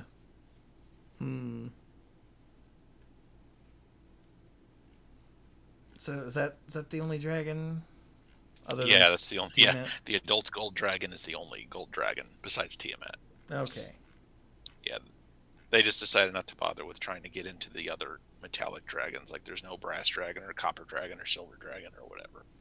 That might be a bit too many. It'll start to crowd out the other cool stuff they wanted to do. Yeah.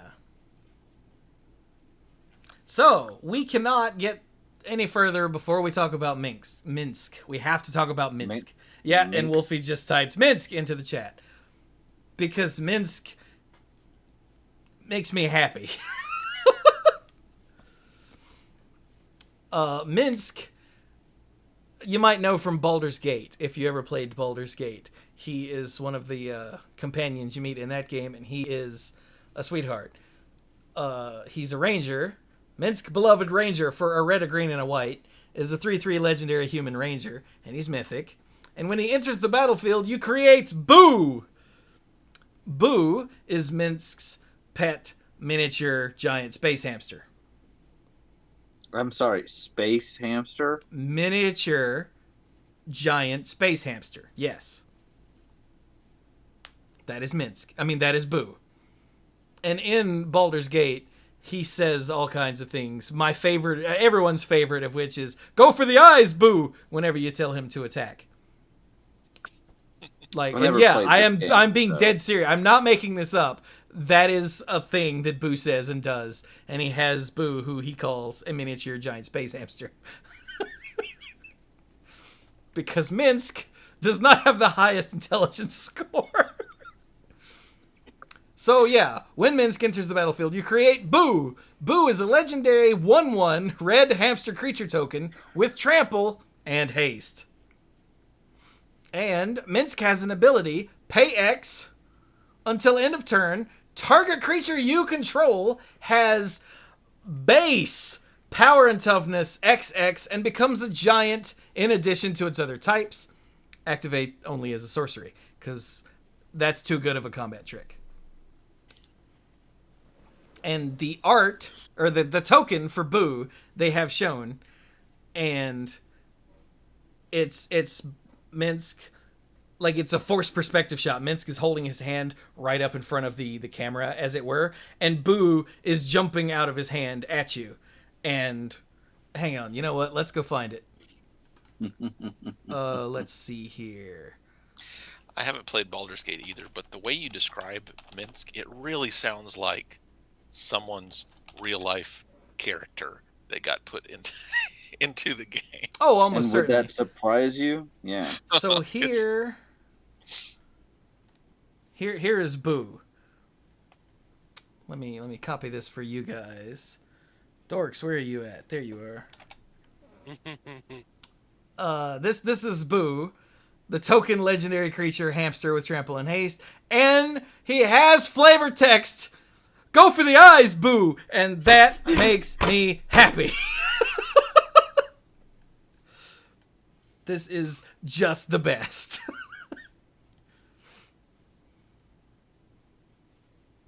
And he's such a pissed off looking miniature giant space hamster. Look at him. Oh, this is the best card ever. Once in Rosewater's little teaser thing that he does before previews start, he said there was a hamster token. And I went, oh, Minsc is going to be in this set. That's awesome. And then, boom, there he is. Best flavor text in the set, though, is not on Boo. I mean, I guess I get that, but as someone that didn't play, best flavor text in the set is on a blue uncommon. Oh, I think I know what you're talking about. What do you think it is, Mike? I think you're talking about Split the Party. It is. It's Split the Party. Oh, What's it yeah. do? So Split the Party for 3 blue. It's an uncommon sorcery. Choose target player. Return half the creatures they control to their owner's hand. Round it up. Flavor text. Don't.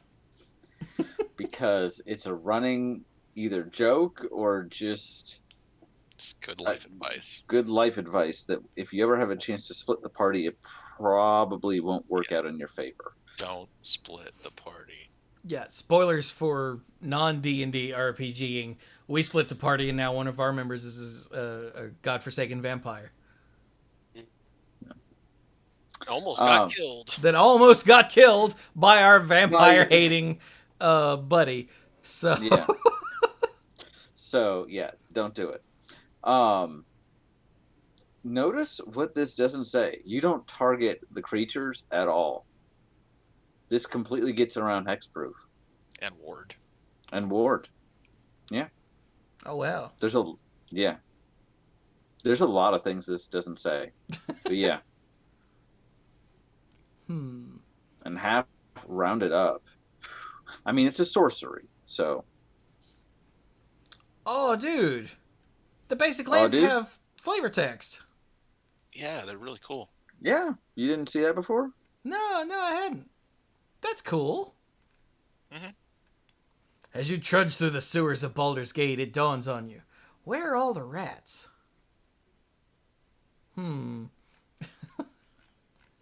I mean, I think it's neat. There's just a lot of other stuff here that's also really neat. I want to talk about the Wizard Spellbook because we started to allude to that Oh, yeah, that's in earlier. blue, right? Yeah. Okay, what's that do? A lot of stuff. So, it's a dice rolling card. For 5 and 2 blue, and no, that doesn't get. There's no like this costs less. No, it just costs 5 and 2 blue. So 7 mana for an artifact. It's rare. Tap. Exile target instant or sorcery card from a graveyard. Roll a d20. Activate only as a sorcery. 1 through 9. Copy that card. You may cast the copy. You still have to pay the mana cost for it, by the way. 10 through 19. Copy that card. You may cast the copy by paying 1 mana rather than paying its mana cost.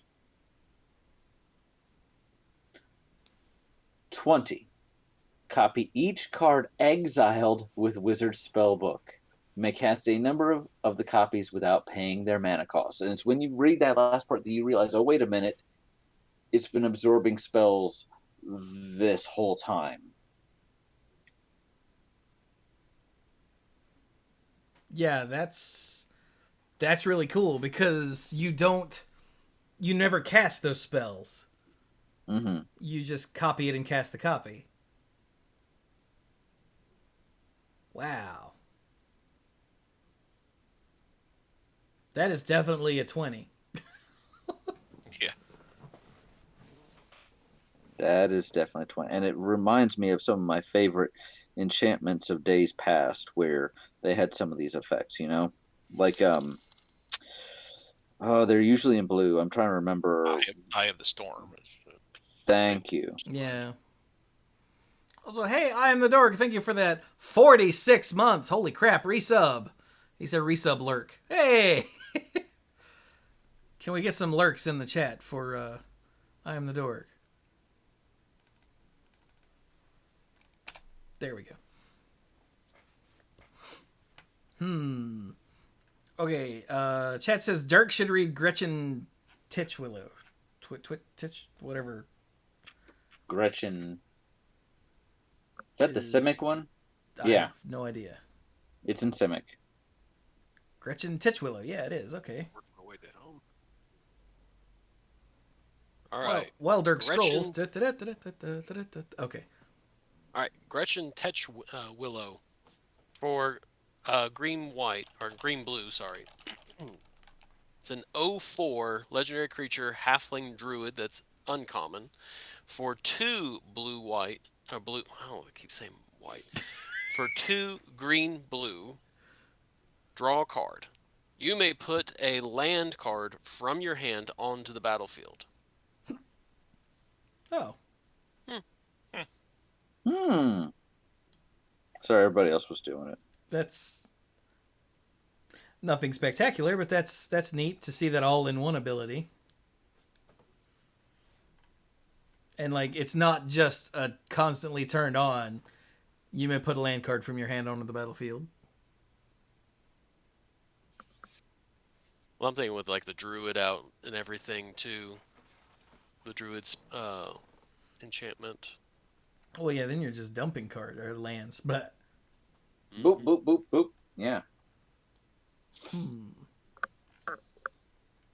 I kind of like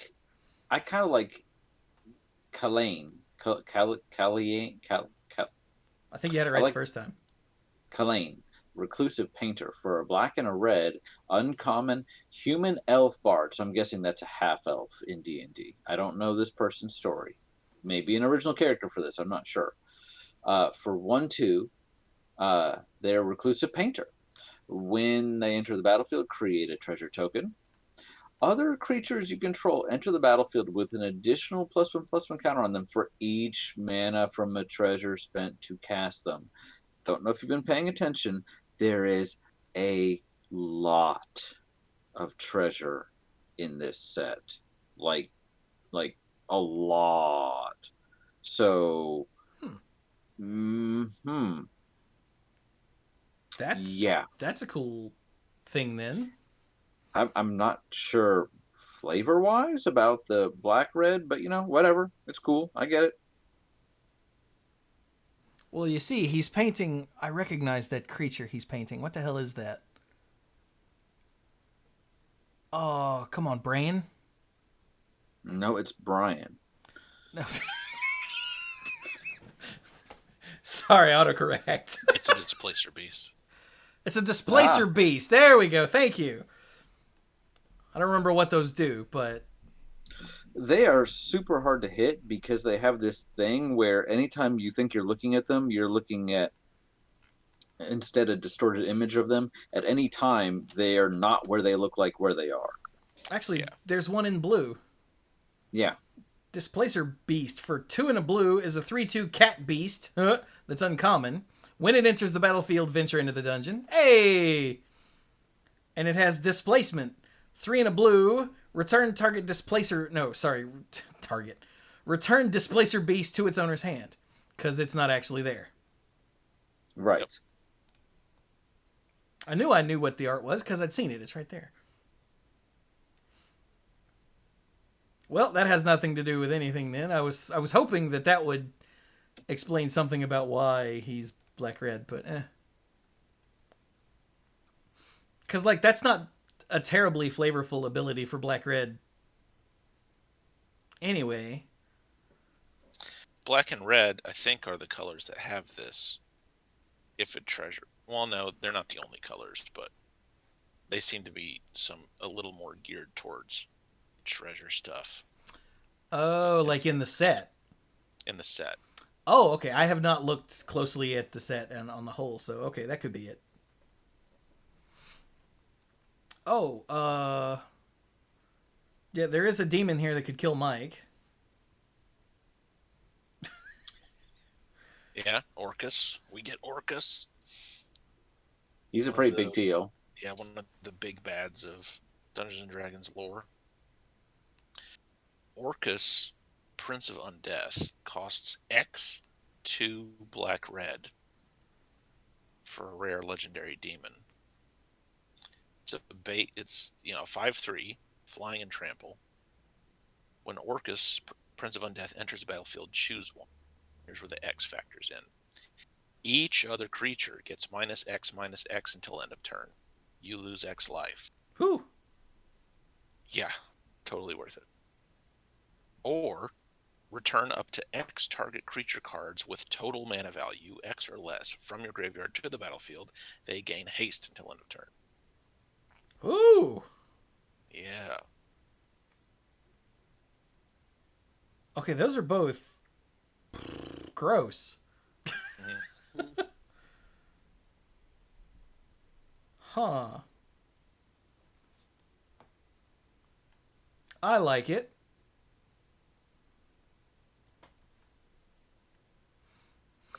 Oh. There was something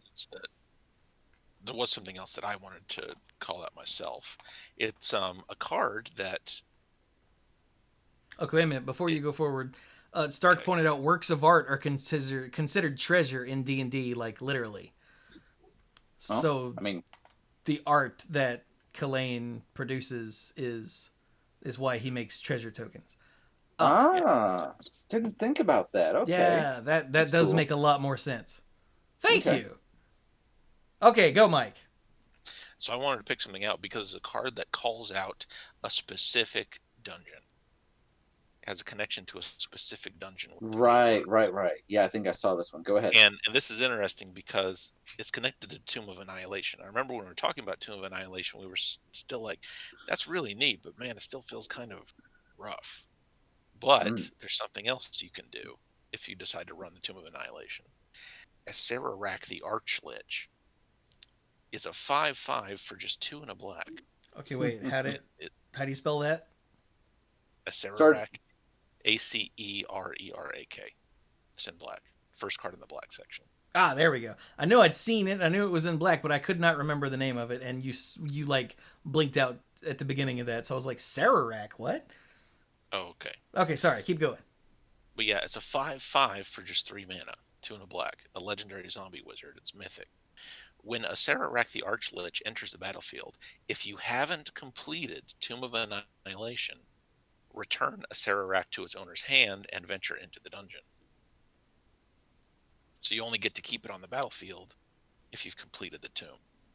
But also, whenever Acererak attacks, for each opponent, you create a 2/2 black zombie creature token unless that player sacrifices a creature. Huh.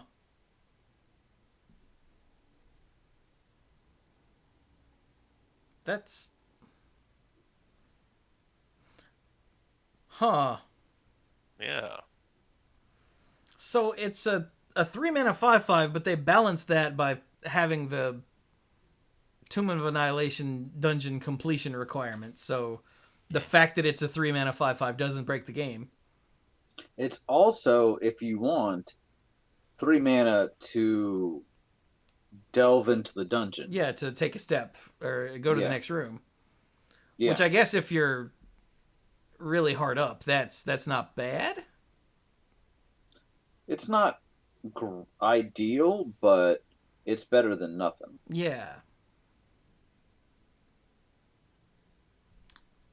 And that last ability is just neat. Yeah. Yeah, very neat. So last time we talked about the Book of Vile Darkness. Oh yeah, And we should it- finish that.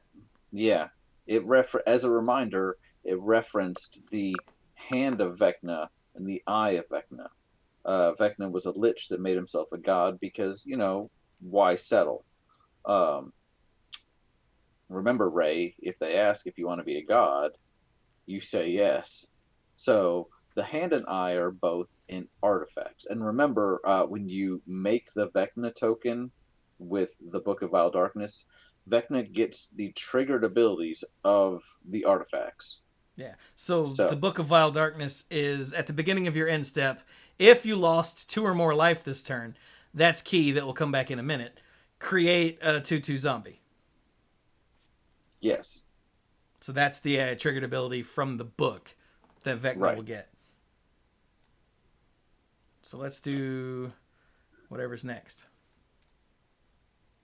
whatever's next would be the eye of Vecna. Now, notable about the eye and the hand, these are artifacts, which an artifact in D&D is not just run of the mill. An artifact is basically an item, but it's achieved essentially legendary status. They're a lot harder to destroy, blah, blah, blah, blah. But some of them require you to kind of get all up and cozy with them before you can use them, technically becoming attuned with them. With the eye and the hand, you have to lose your own first and insert the new one. Also, there's a chance that you'll then become a vessel for Vecna. So, maybe think twice. I think it says it on the sticker somewhere, but just so you know. So the eye That of fine print is a bitch. It's a lot harder to read with your new eye. Surprise, surprise. Eye of Vecna for 2 mana, legendary artifact. This is it and the hand are rare. The book is mythic. When the Eye of Vecna enters the battlefield, you draw a card and you lose 2 life. Hey, there's that 2 life loss right there for the book. At the beginning of your upkeep, you may pay 2 mana. If you do, you draw a card and you lose 2 life. Yeah, that's the important one. Mm-hmm. Sensing a theme here. Perhaps. Although, wait a minute. The first one's a triggered ability, too. Yeah. Yes, that's right. And the wow. token will have that. I completely missed that the token will have both of those. Neat. Okay. Mm-hmm. And so that's neat. And then the Hand of Vecna costs 3. It's an equipment. You too can wield the hand. But you might want to do so because it's utterly ridiculous. At the beginning of combat on your turn, remember, this is another one of these triggered abilities. Equipped creature or a creature you control named Vecna get +X/+X until end of turn, where X is the number of cards in your hand. So, which the eye is helping you, draw more cards.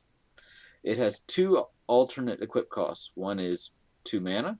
The other is no mana. You just pay 1 life for each card in your hand. But then it's probably going to be at least 2 life. Probably, yeah. Yeah. So the equip costs don't matter on the Vecna token. Basically, yeah. Yeah, because essentially Vecna has its own hand. Yeah. Which makes sense because it's Vecna's hand. So yeah. Where's your hand, Vecna? So Vecna itself, is Vecna an 8/8 token? That's what I was scrolling up to look. An 8/8 zombie god that's indestructible that has all of those triggered abilities. So at the beginning of your end step, if you lost 2 or more life this turn, you get a 2/2. And scroll. When Vecna enters the battlefield, draw a card and lose 2 life. And at the beginning of your upkeep, you can pay 2. If you do, draw a card and lose 2 life. And at the beginning of combat on your turn, Vecna gets +X/+X until end of turn, where X is the number of cards in your hand. Remember, Vecna starts as an 8/8. Yeah. So Vecna is the new Cauldra and is ridiculous. I think ridiculous is a fair statement. Yeah. Yeah. That's pretty nuts. So yeah, that's it's one of those fun things that may or may not be worth it to try to do in like actual standard, but in more casual settings, it's gonna be nuts and a lot of fun and silly and ridiculous and awesome. Very fun. Yeah. Oh my God, there's a mimic. Yeah. Mm-hmm. I thought we talked about it last time. Did we? I don't think so. I thought we did. Well, go ahead then. Okay, a mimic is a 2-mana artifact with a treasure subtype. Excuse me, I ran out of drink. Huh. And you can tap and sacrifice the mimic to add 1 mana of any color because, like treasure. But also for 2 mana, the mimic becomes a shapeshifter artifact creature with base power and toughness 3/3 until end of turn. Because it's a mimic. That's cool. Did we do treasure chest? We did not. Okay, so treasure chest is not a mimic. It's an artifact that's rare. And you can pay 4 and sacrifice treasure chest to roll a d20. So you're literally opening the chest. Yep. You roll a 1, trapped. You lose 3 life. Whoops. A critical miss. Should have checked for traps. I think this is one of the only ones that actually has a critical miss. But the upsides are ridiculous. Yeah. For 2 through 9, you create 5 treasure tokens. That is... Yeah. Yeah. You're coming out 1 mana ahead on what you paid to open the chest. But still, that's not bad. For 10 through 19, you gain 3 life and draw 3 cards. Whew! That's good. I'll take it. Right? That seems good. Mm-hmm. And then on 20, you search your library for a card. If it's an artifact card, you may put it onto the battlefield. Otherwise, it goes into your hand, then shuffle. So, you can find an awesome artifact in your treasure chest. And for 4 mana, it's 7 total, but probably spread out over multiple turns. That's pretty good.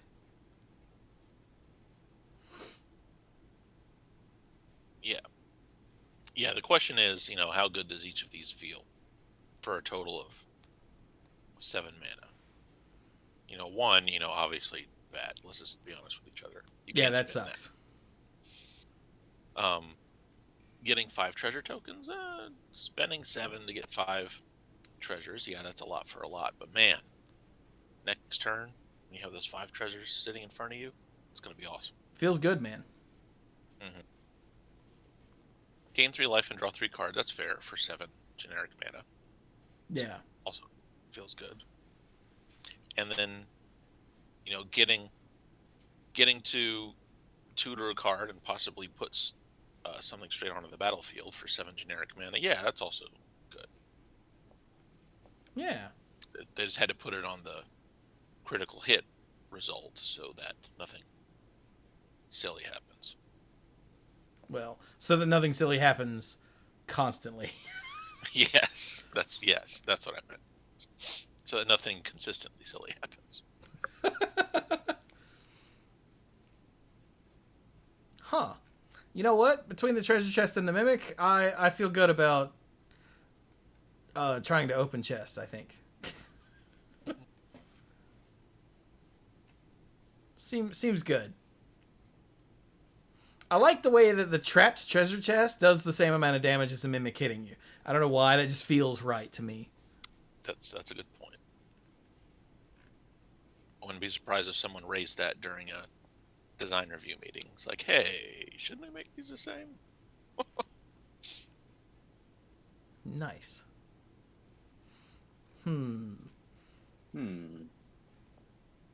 Well, it is getting towards late. What else do you guys want to do? I mean, there's still so much awesome stuff here. I don't want to keep Dirk here too late, but there's just, I mean, can I just point out the simplicity of some of the names? And it's almost like Vampire Spawn. How have we never, in almost 30 years of Magic, had a card called Vampire Spawn? Huh. And that's a good little card, too. Yeah, it seems pretty good, especially for limited, but I mean, it gets the job.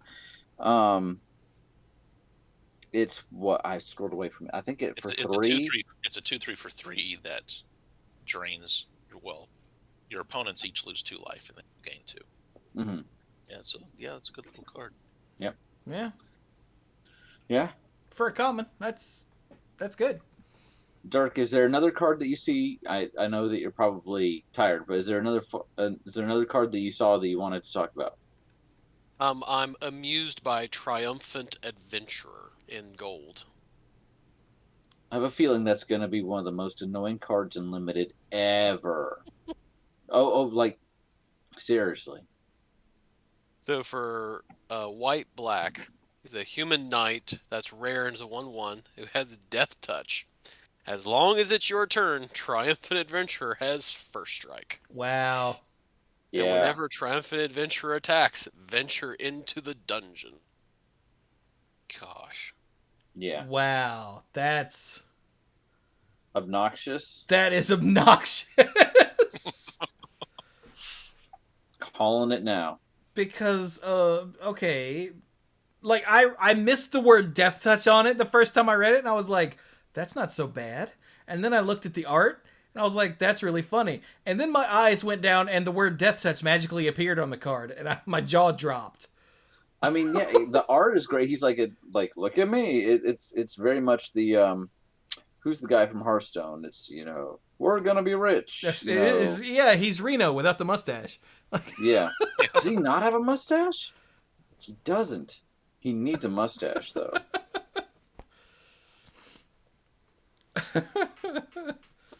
But the effect is actually really good. Like, I'm not gonna say too good, but for limited, this is gonna feel buh. Yeah, You're because gonna you be like- either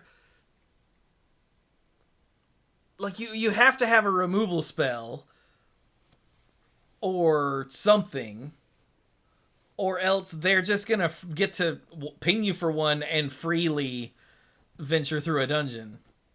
Because it's not like you can block and kill it unless something of yours also has first strike. Mm. Yeah, this is. I agree. I feel like this will be obnoxious as hell.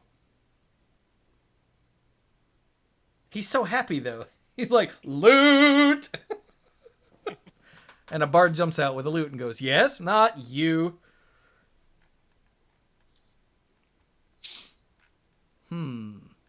There was another one that... Asmodeus in black. That's another card that'll kill Mike, even though it's not a demon. That's close. I mean, Yeah, it was asked in the Discord, is Mike only due to die from demons, or is a devil god close enough? And I was like, I'm certain this will kill Mike at some point. Gosh, it's feels pretty safe. something. Because the thing is, you only really get the payoff from this card by going and doing the big thing. Otherwise, you're not getting. Otherwise, it's all downside. Yeah. So, as Asmodeus the Archfiend, for 4 black, is a 6/6 legendary devil god. It's rare. And the binding contract says, if you would draw a card, exile the top card of your library face down instead. So you don't get it. You don't even get to see it. No. This is a great card. Yeah, so card it has sucks. It has 2 activated abilities. The first one is black, black, black. Draw 7 cards. Do you Okay. think that it's on purpose that that's how much mana Dark Ritual gives you? No. Or I mean, do you think that that's... Sorry. Do I think that's just balanced for what it does?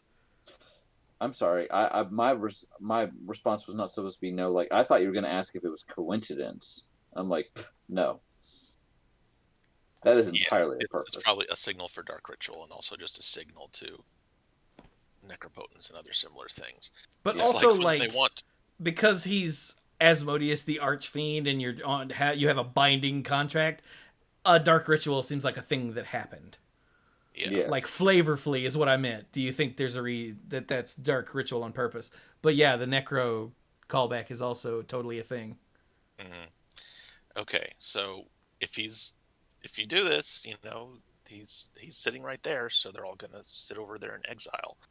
The second activated ability, pay 1 black, return all cards exiled with Asmodeus the Archfiend to their owner's hand. You lose that much life. Whew. So he gives you a little necropotence, but you can only get them 7 or more at a time, basically. If you want to actually get an advantage from this card. If you just sit there and like, oh, I'm just going to get the cards from my draw staples, like, well, good job, genius. You just paid 1 black mana to lose 5 life for no reason. But you still get a 6. Think of it as a 6/6 for 6 with a downside. Yeah, but you can get better nowadays in Magic. Yeah, a 6/6 for 6 that says whenever you draw a card, pay a black and lose a life is not good. No.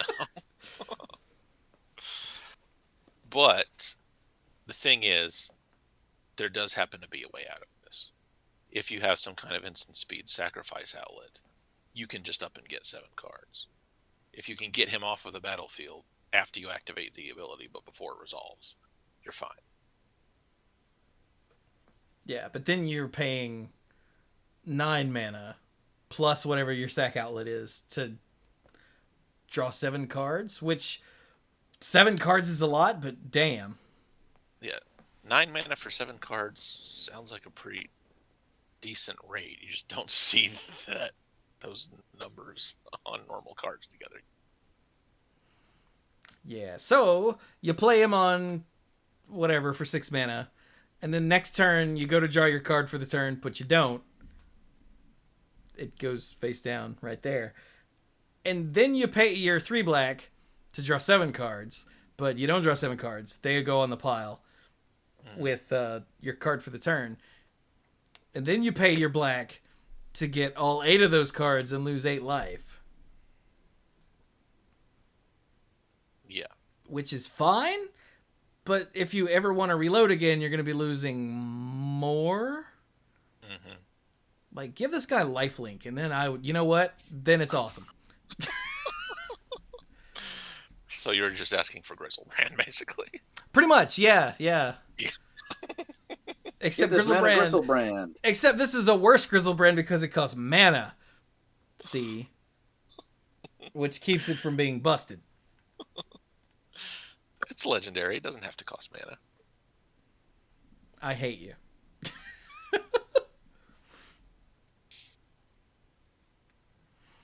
So, yeah. Asmodeus is... It's a card you don't see much anymore, which is a Magic card with actual downside. Yeah. And it's very real downside. Yeah, real danger that you could get stuck on and never be able to dig yourself out of. Yeah, you're like, hell yeah, I'm gonna draw 7 cards. And your opponent goes, response, bolt, bolt, bolt your face. You're like, Okay, I'm a 5 now.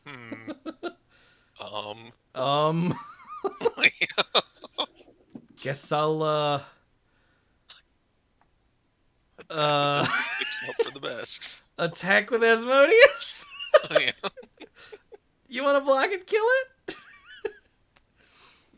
So I can draw cards again? Anybody? Please? So yeah, I really love the design of the card. Plus the art. Look at this guy. this devil god is a badass beyond all reason. He's a very classical devil too, with the horns and the red and the, the horribly uncomfortable throne. Yeah, this is the devil of D&D. Yeah. Oh, good. That is in the job description, yes. Stark said, I've never seen a more apt use of the "guess I'll die" meme. Oh, crap. Alright, it was requested that we read Owlbear. Isn't Owlbear a common? Where the hell is Owlbear? Owlbear, for 3 green is a 4/4 common bird bear. Jesus. Of course it's a bird bear. It has trample, and it has the ability Keen Senses. When Owlbear enters the battlefield, draw a card. You know what? That's good for 5 mana common. Yeah. Mm-hmm. Let's play that. Yeah, hell yeah. Huh. Okay. I can't get over it's a bird bear, though. Come on, man. I mean, I know it's an owl, but on the type line, it just looks silly.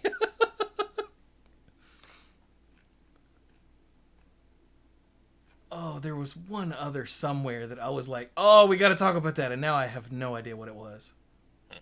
There's so much good stuff here. It's just... Yeah, and it was said in the chat a long time ago that this set feels as complicated as a bunch of it is. It feels like it's not as OP. Like it's not massively overpowered. And I think that's good. Yeah. Like we need sets to not constantly be pushing the envelope and getting, Banned. 6-8 cards banned in standard. Banned. Yeah. Making Arena just miserable to play. Like we need cards that aren't ridiculous sometimes. So Agreed. I'm all for it. I can't remember. Like I said, there was something that popped up, I think, on Facebook in somebody's post. It's probably Will Blanks. He's been dropping like images of individual cards and just as Facebook posts with wow. And I'm like, really, dude? So I've seen way more of the set than I normally would have just because I follow him, or we're friends on Facebook.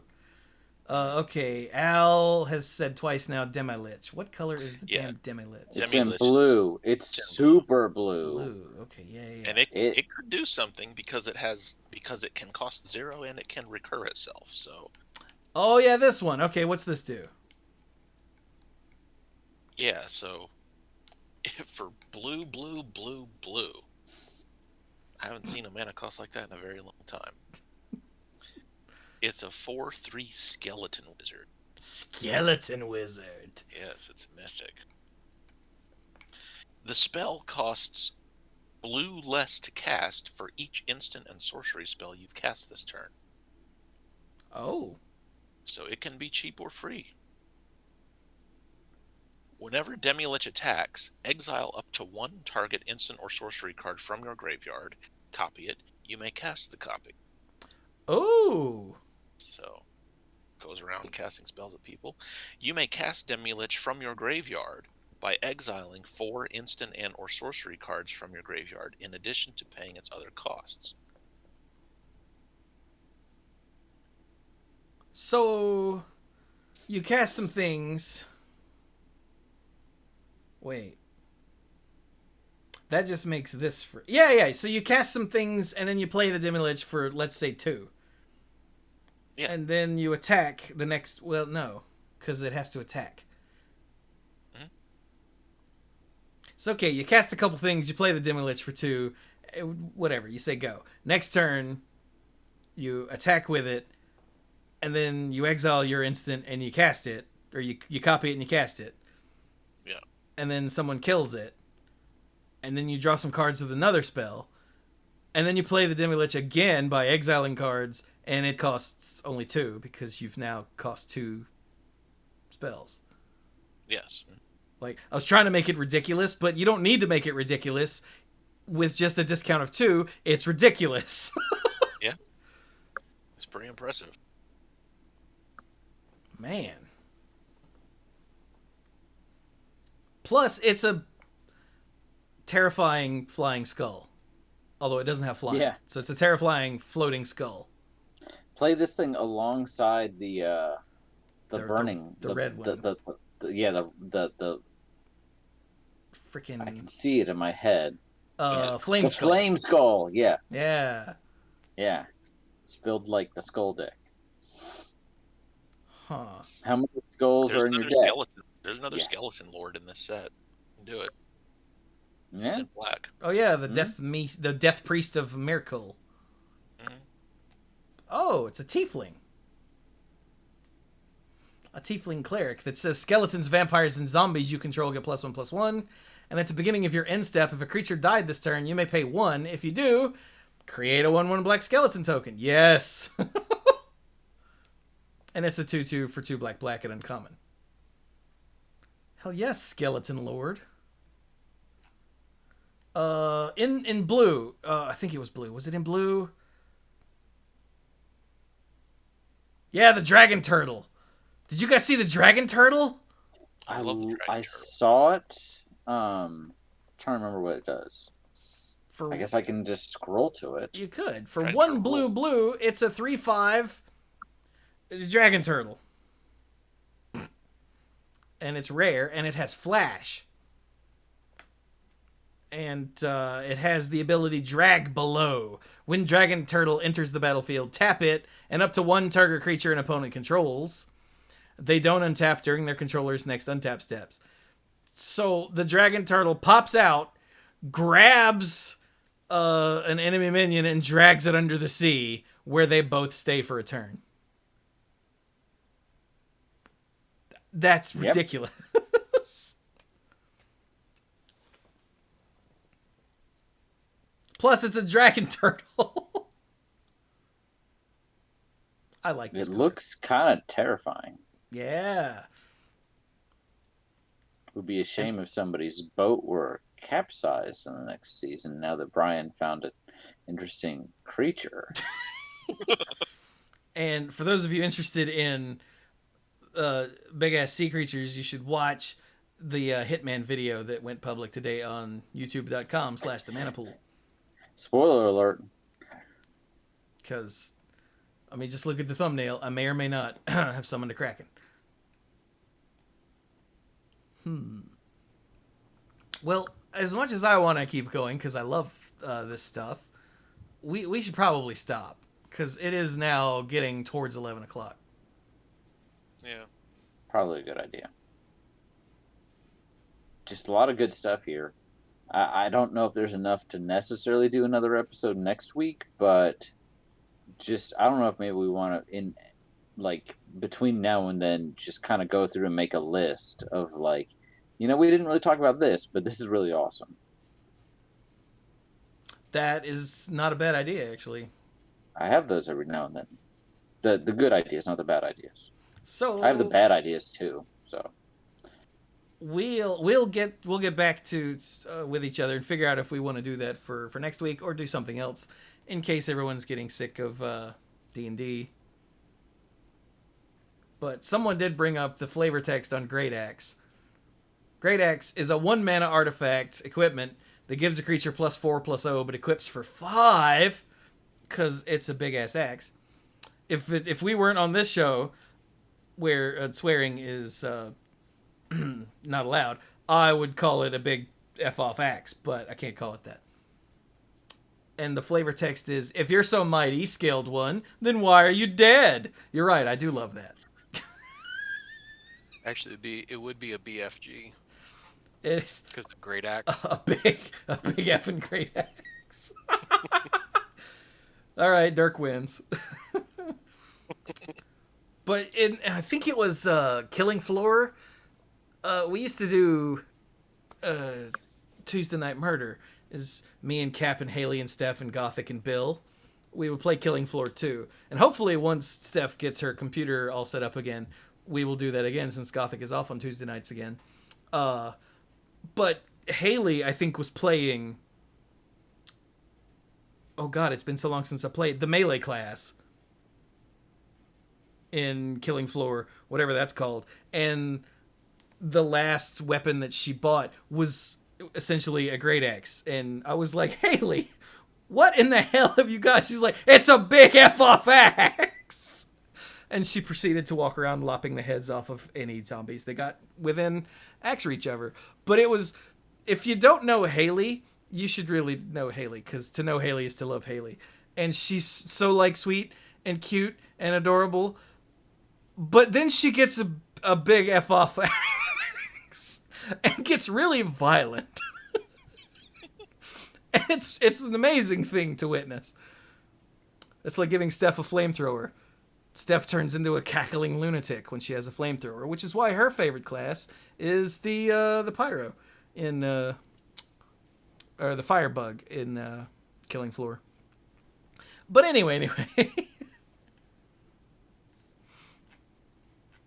But yeah, I think that's probably a good place to stop.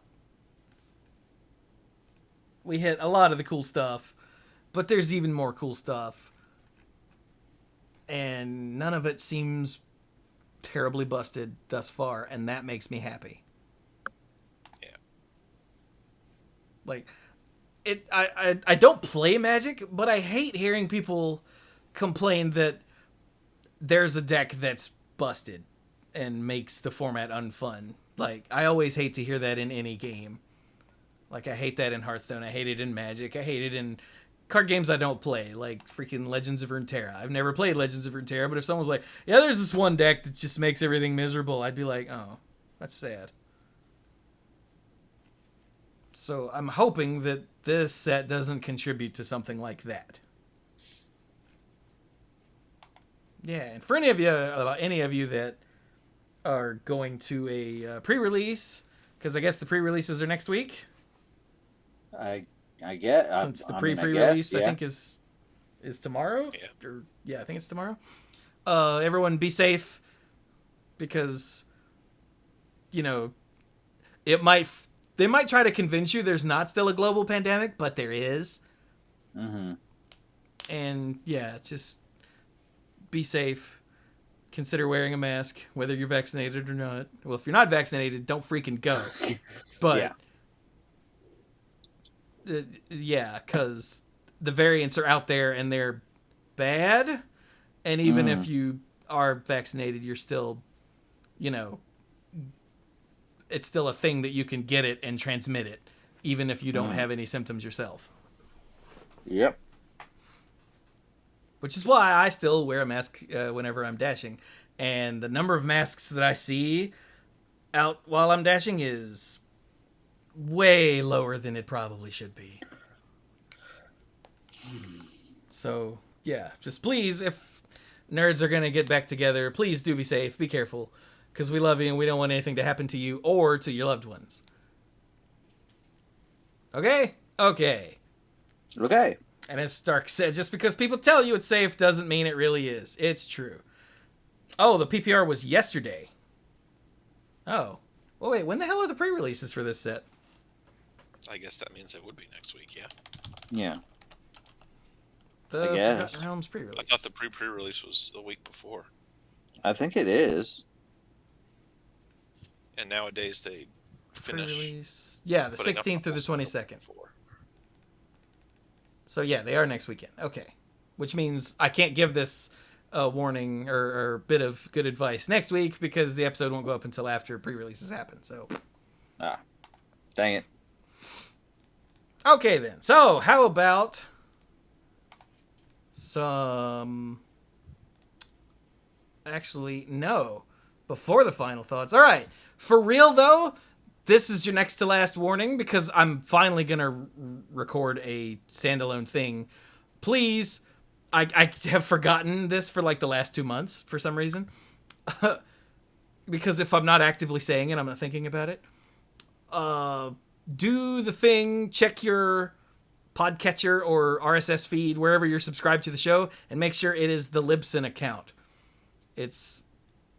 crap. themanipool.libsyn, libsyn.com/RSS. Not the Feedburner account.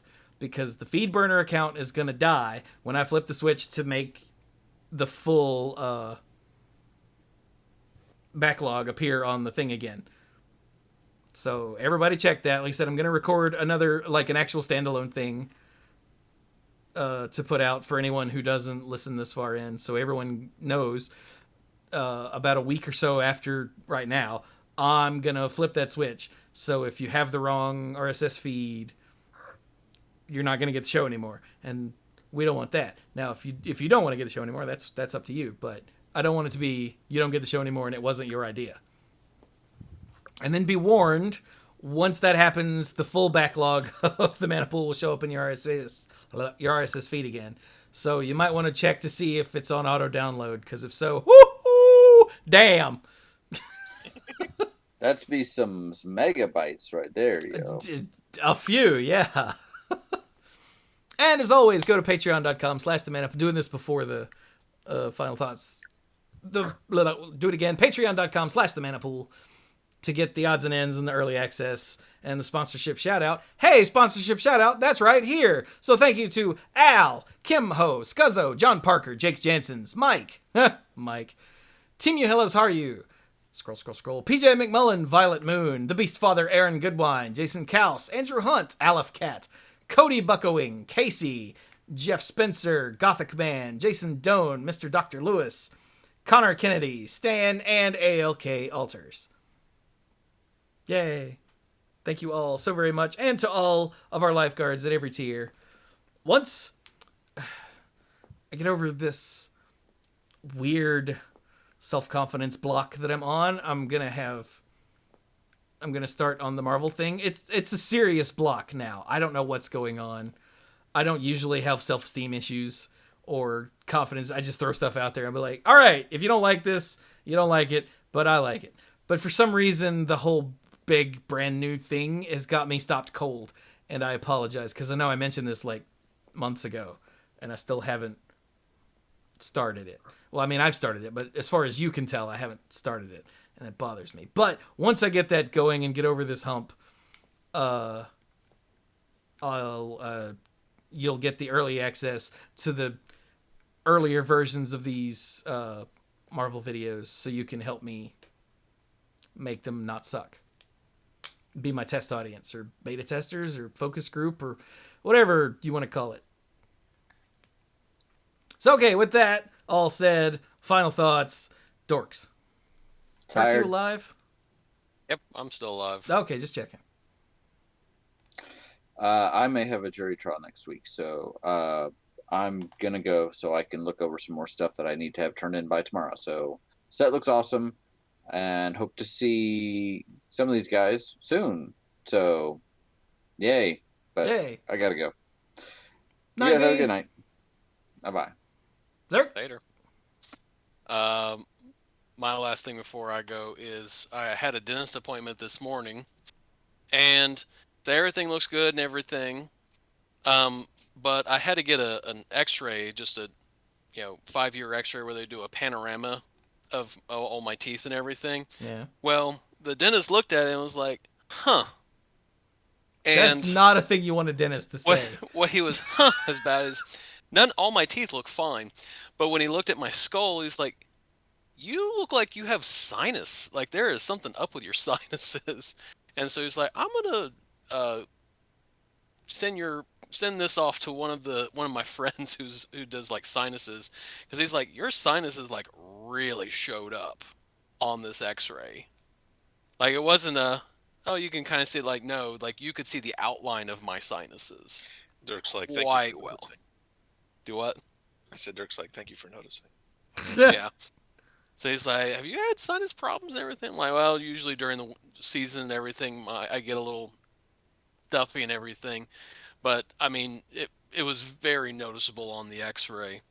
So we'll just see what happens with that, or if it's something like, yeah, we'll have a look at that sort of thing. But I have I've been muting myself more and more. Just as we've been going and everything, because I don't want you guys to constantly hear me sniffing and snorting beyond what you already hear me sniffing and snorting about. So, but that's my final thoughts and everything. And with that, I am going to bed. All right. Well, good night, Zerk. Good night, everybody. How about you, Sir Beard of Man of Beard? Right. Yeah, I'm definitely excited about new set. I have a feeling it's going to be the first time in a long time that I've bought Magic cards. Don't know if I'm going to make it to pre-release. Still not sure how I feel about doing stuff like that yet. But maybe I'll pick up one or two pre-release packs and just find something to do with them later at home. Otherwise, I'm in time. But yeah, just chilling out. A little more remote than usual this week. I've been visiting family for the week and continuing to work here. It's been a nice little change of scenery. It's been good. I like coming up here to this little town in the mountains, but it's like there's not much else to do here, so I don't think I would want to move out here anytime soon because it'd be like, okay, now what? But yeah, it's just nice to have the change of scenery sometimes. Nice.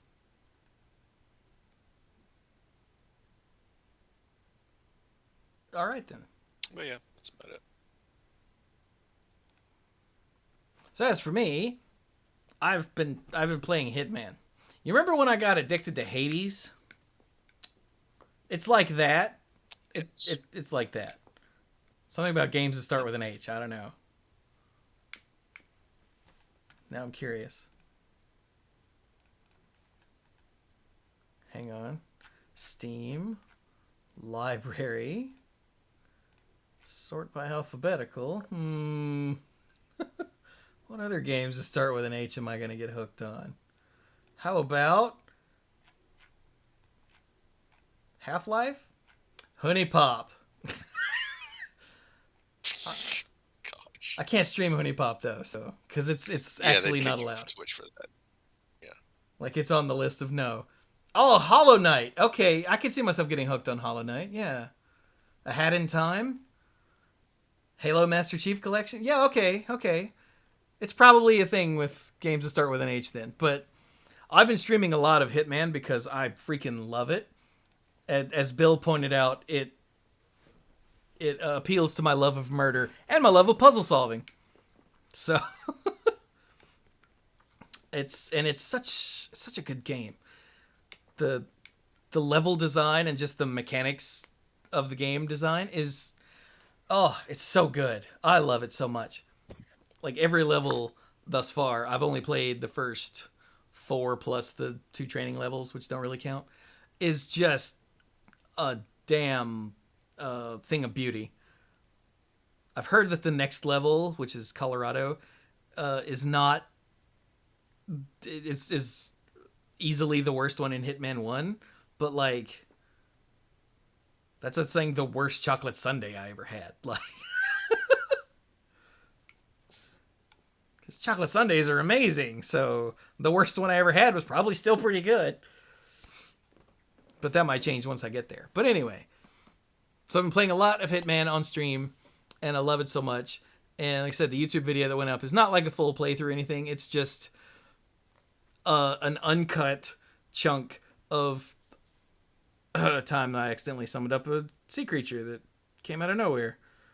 Which, considering Hitman is a game grounded in reality, video game reality, but still reality, that's weird.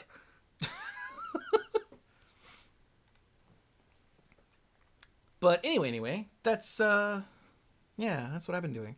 And I watched It and It Chapter 2, and they weren't scary. So when It Chapter 1 came out, everyone was like, oh my god, it's the scariest film I've ever seen. So I went to watch it. I'm like, yeah, this is going to be awesome. And it wasn't scary. It was kind of gross, actually. Because Stephen King. And Stephen King has some issues, especially in his earlier writing, like It. But then I watched Chapter 2, and I enjoyed Chapter 2 more, even though most people seem to hate it when it came out. I don't understand. Maybe I'm just contrary. Like Armand White up in this piece. Who? Sorry. I think that's the right name. He's a movie critic who's famously contrarian. likes stuff that people don't, doesn't like stuff that people do. Oh, okay. I did not understand that reference, but yes. But, yeah. I also watched Mad Max Fury Road for the first time last night. And it is the most hyped movie I've never seen. So I was prepared to come away completely disappointed because how could it possibly live up to the hype? And oh my god, it does! It so does! So that was pleasant after the weird disappointment in the first It and then enjoying the second one even though it disappointed everyone else. So maybe I'm not entirely contrary. But anyway. Also, I've been working on the rest of the Final Fantasy videos for the first game.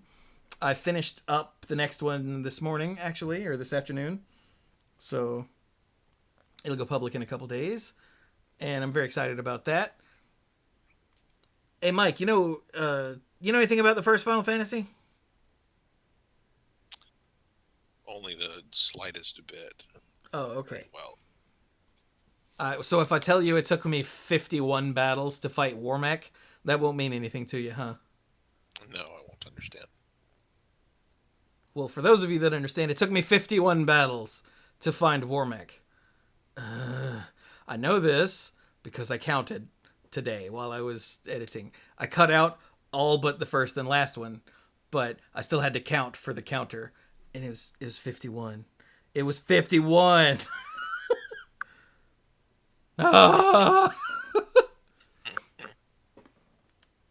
So yeah. But all right. So this has been the Mana Pool number 627. Wow. Thank you all so very much for joining us. And what class are you?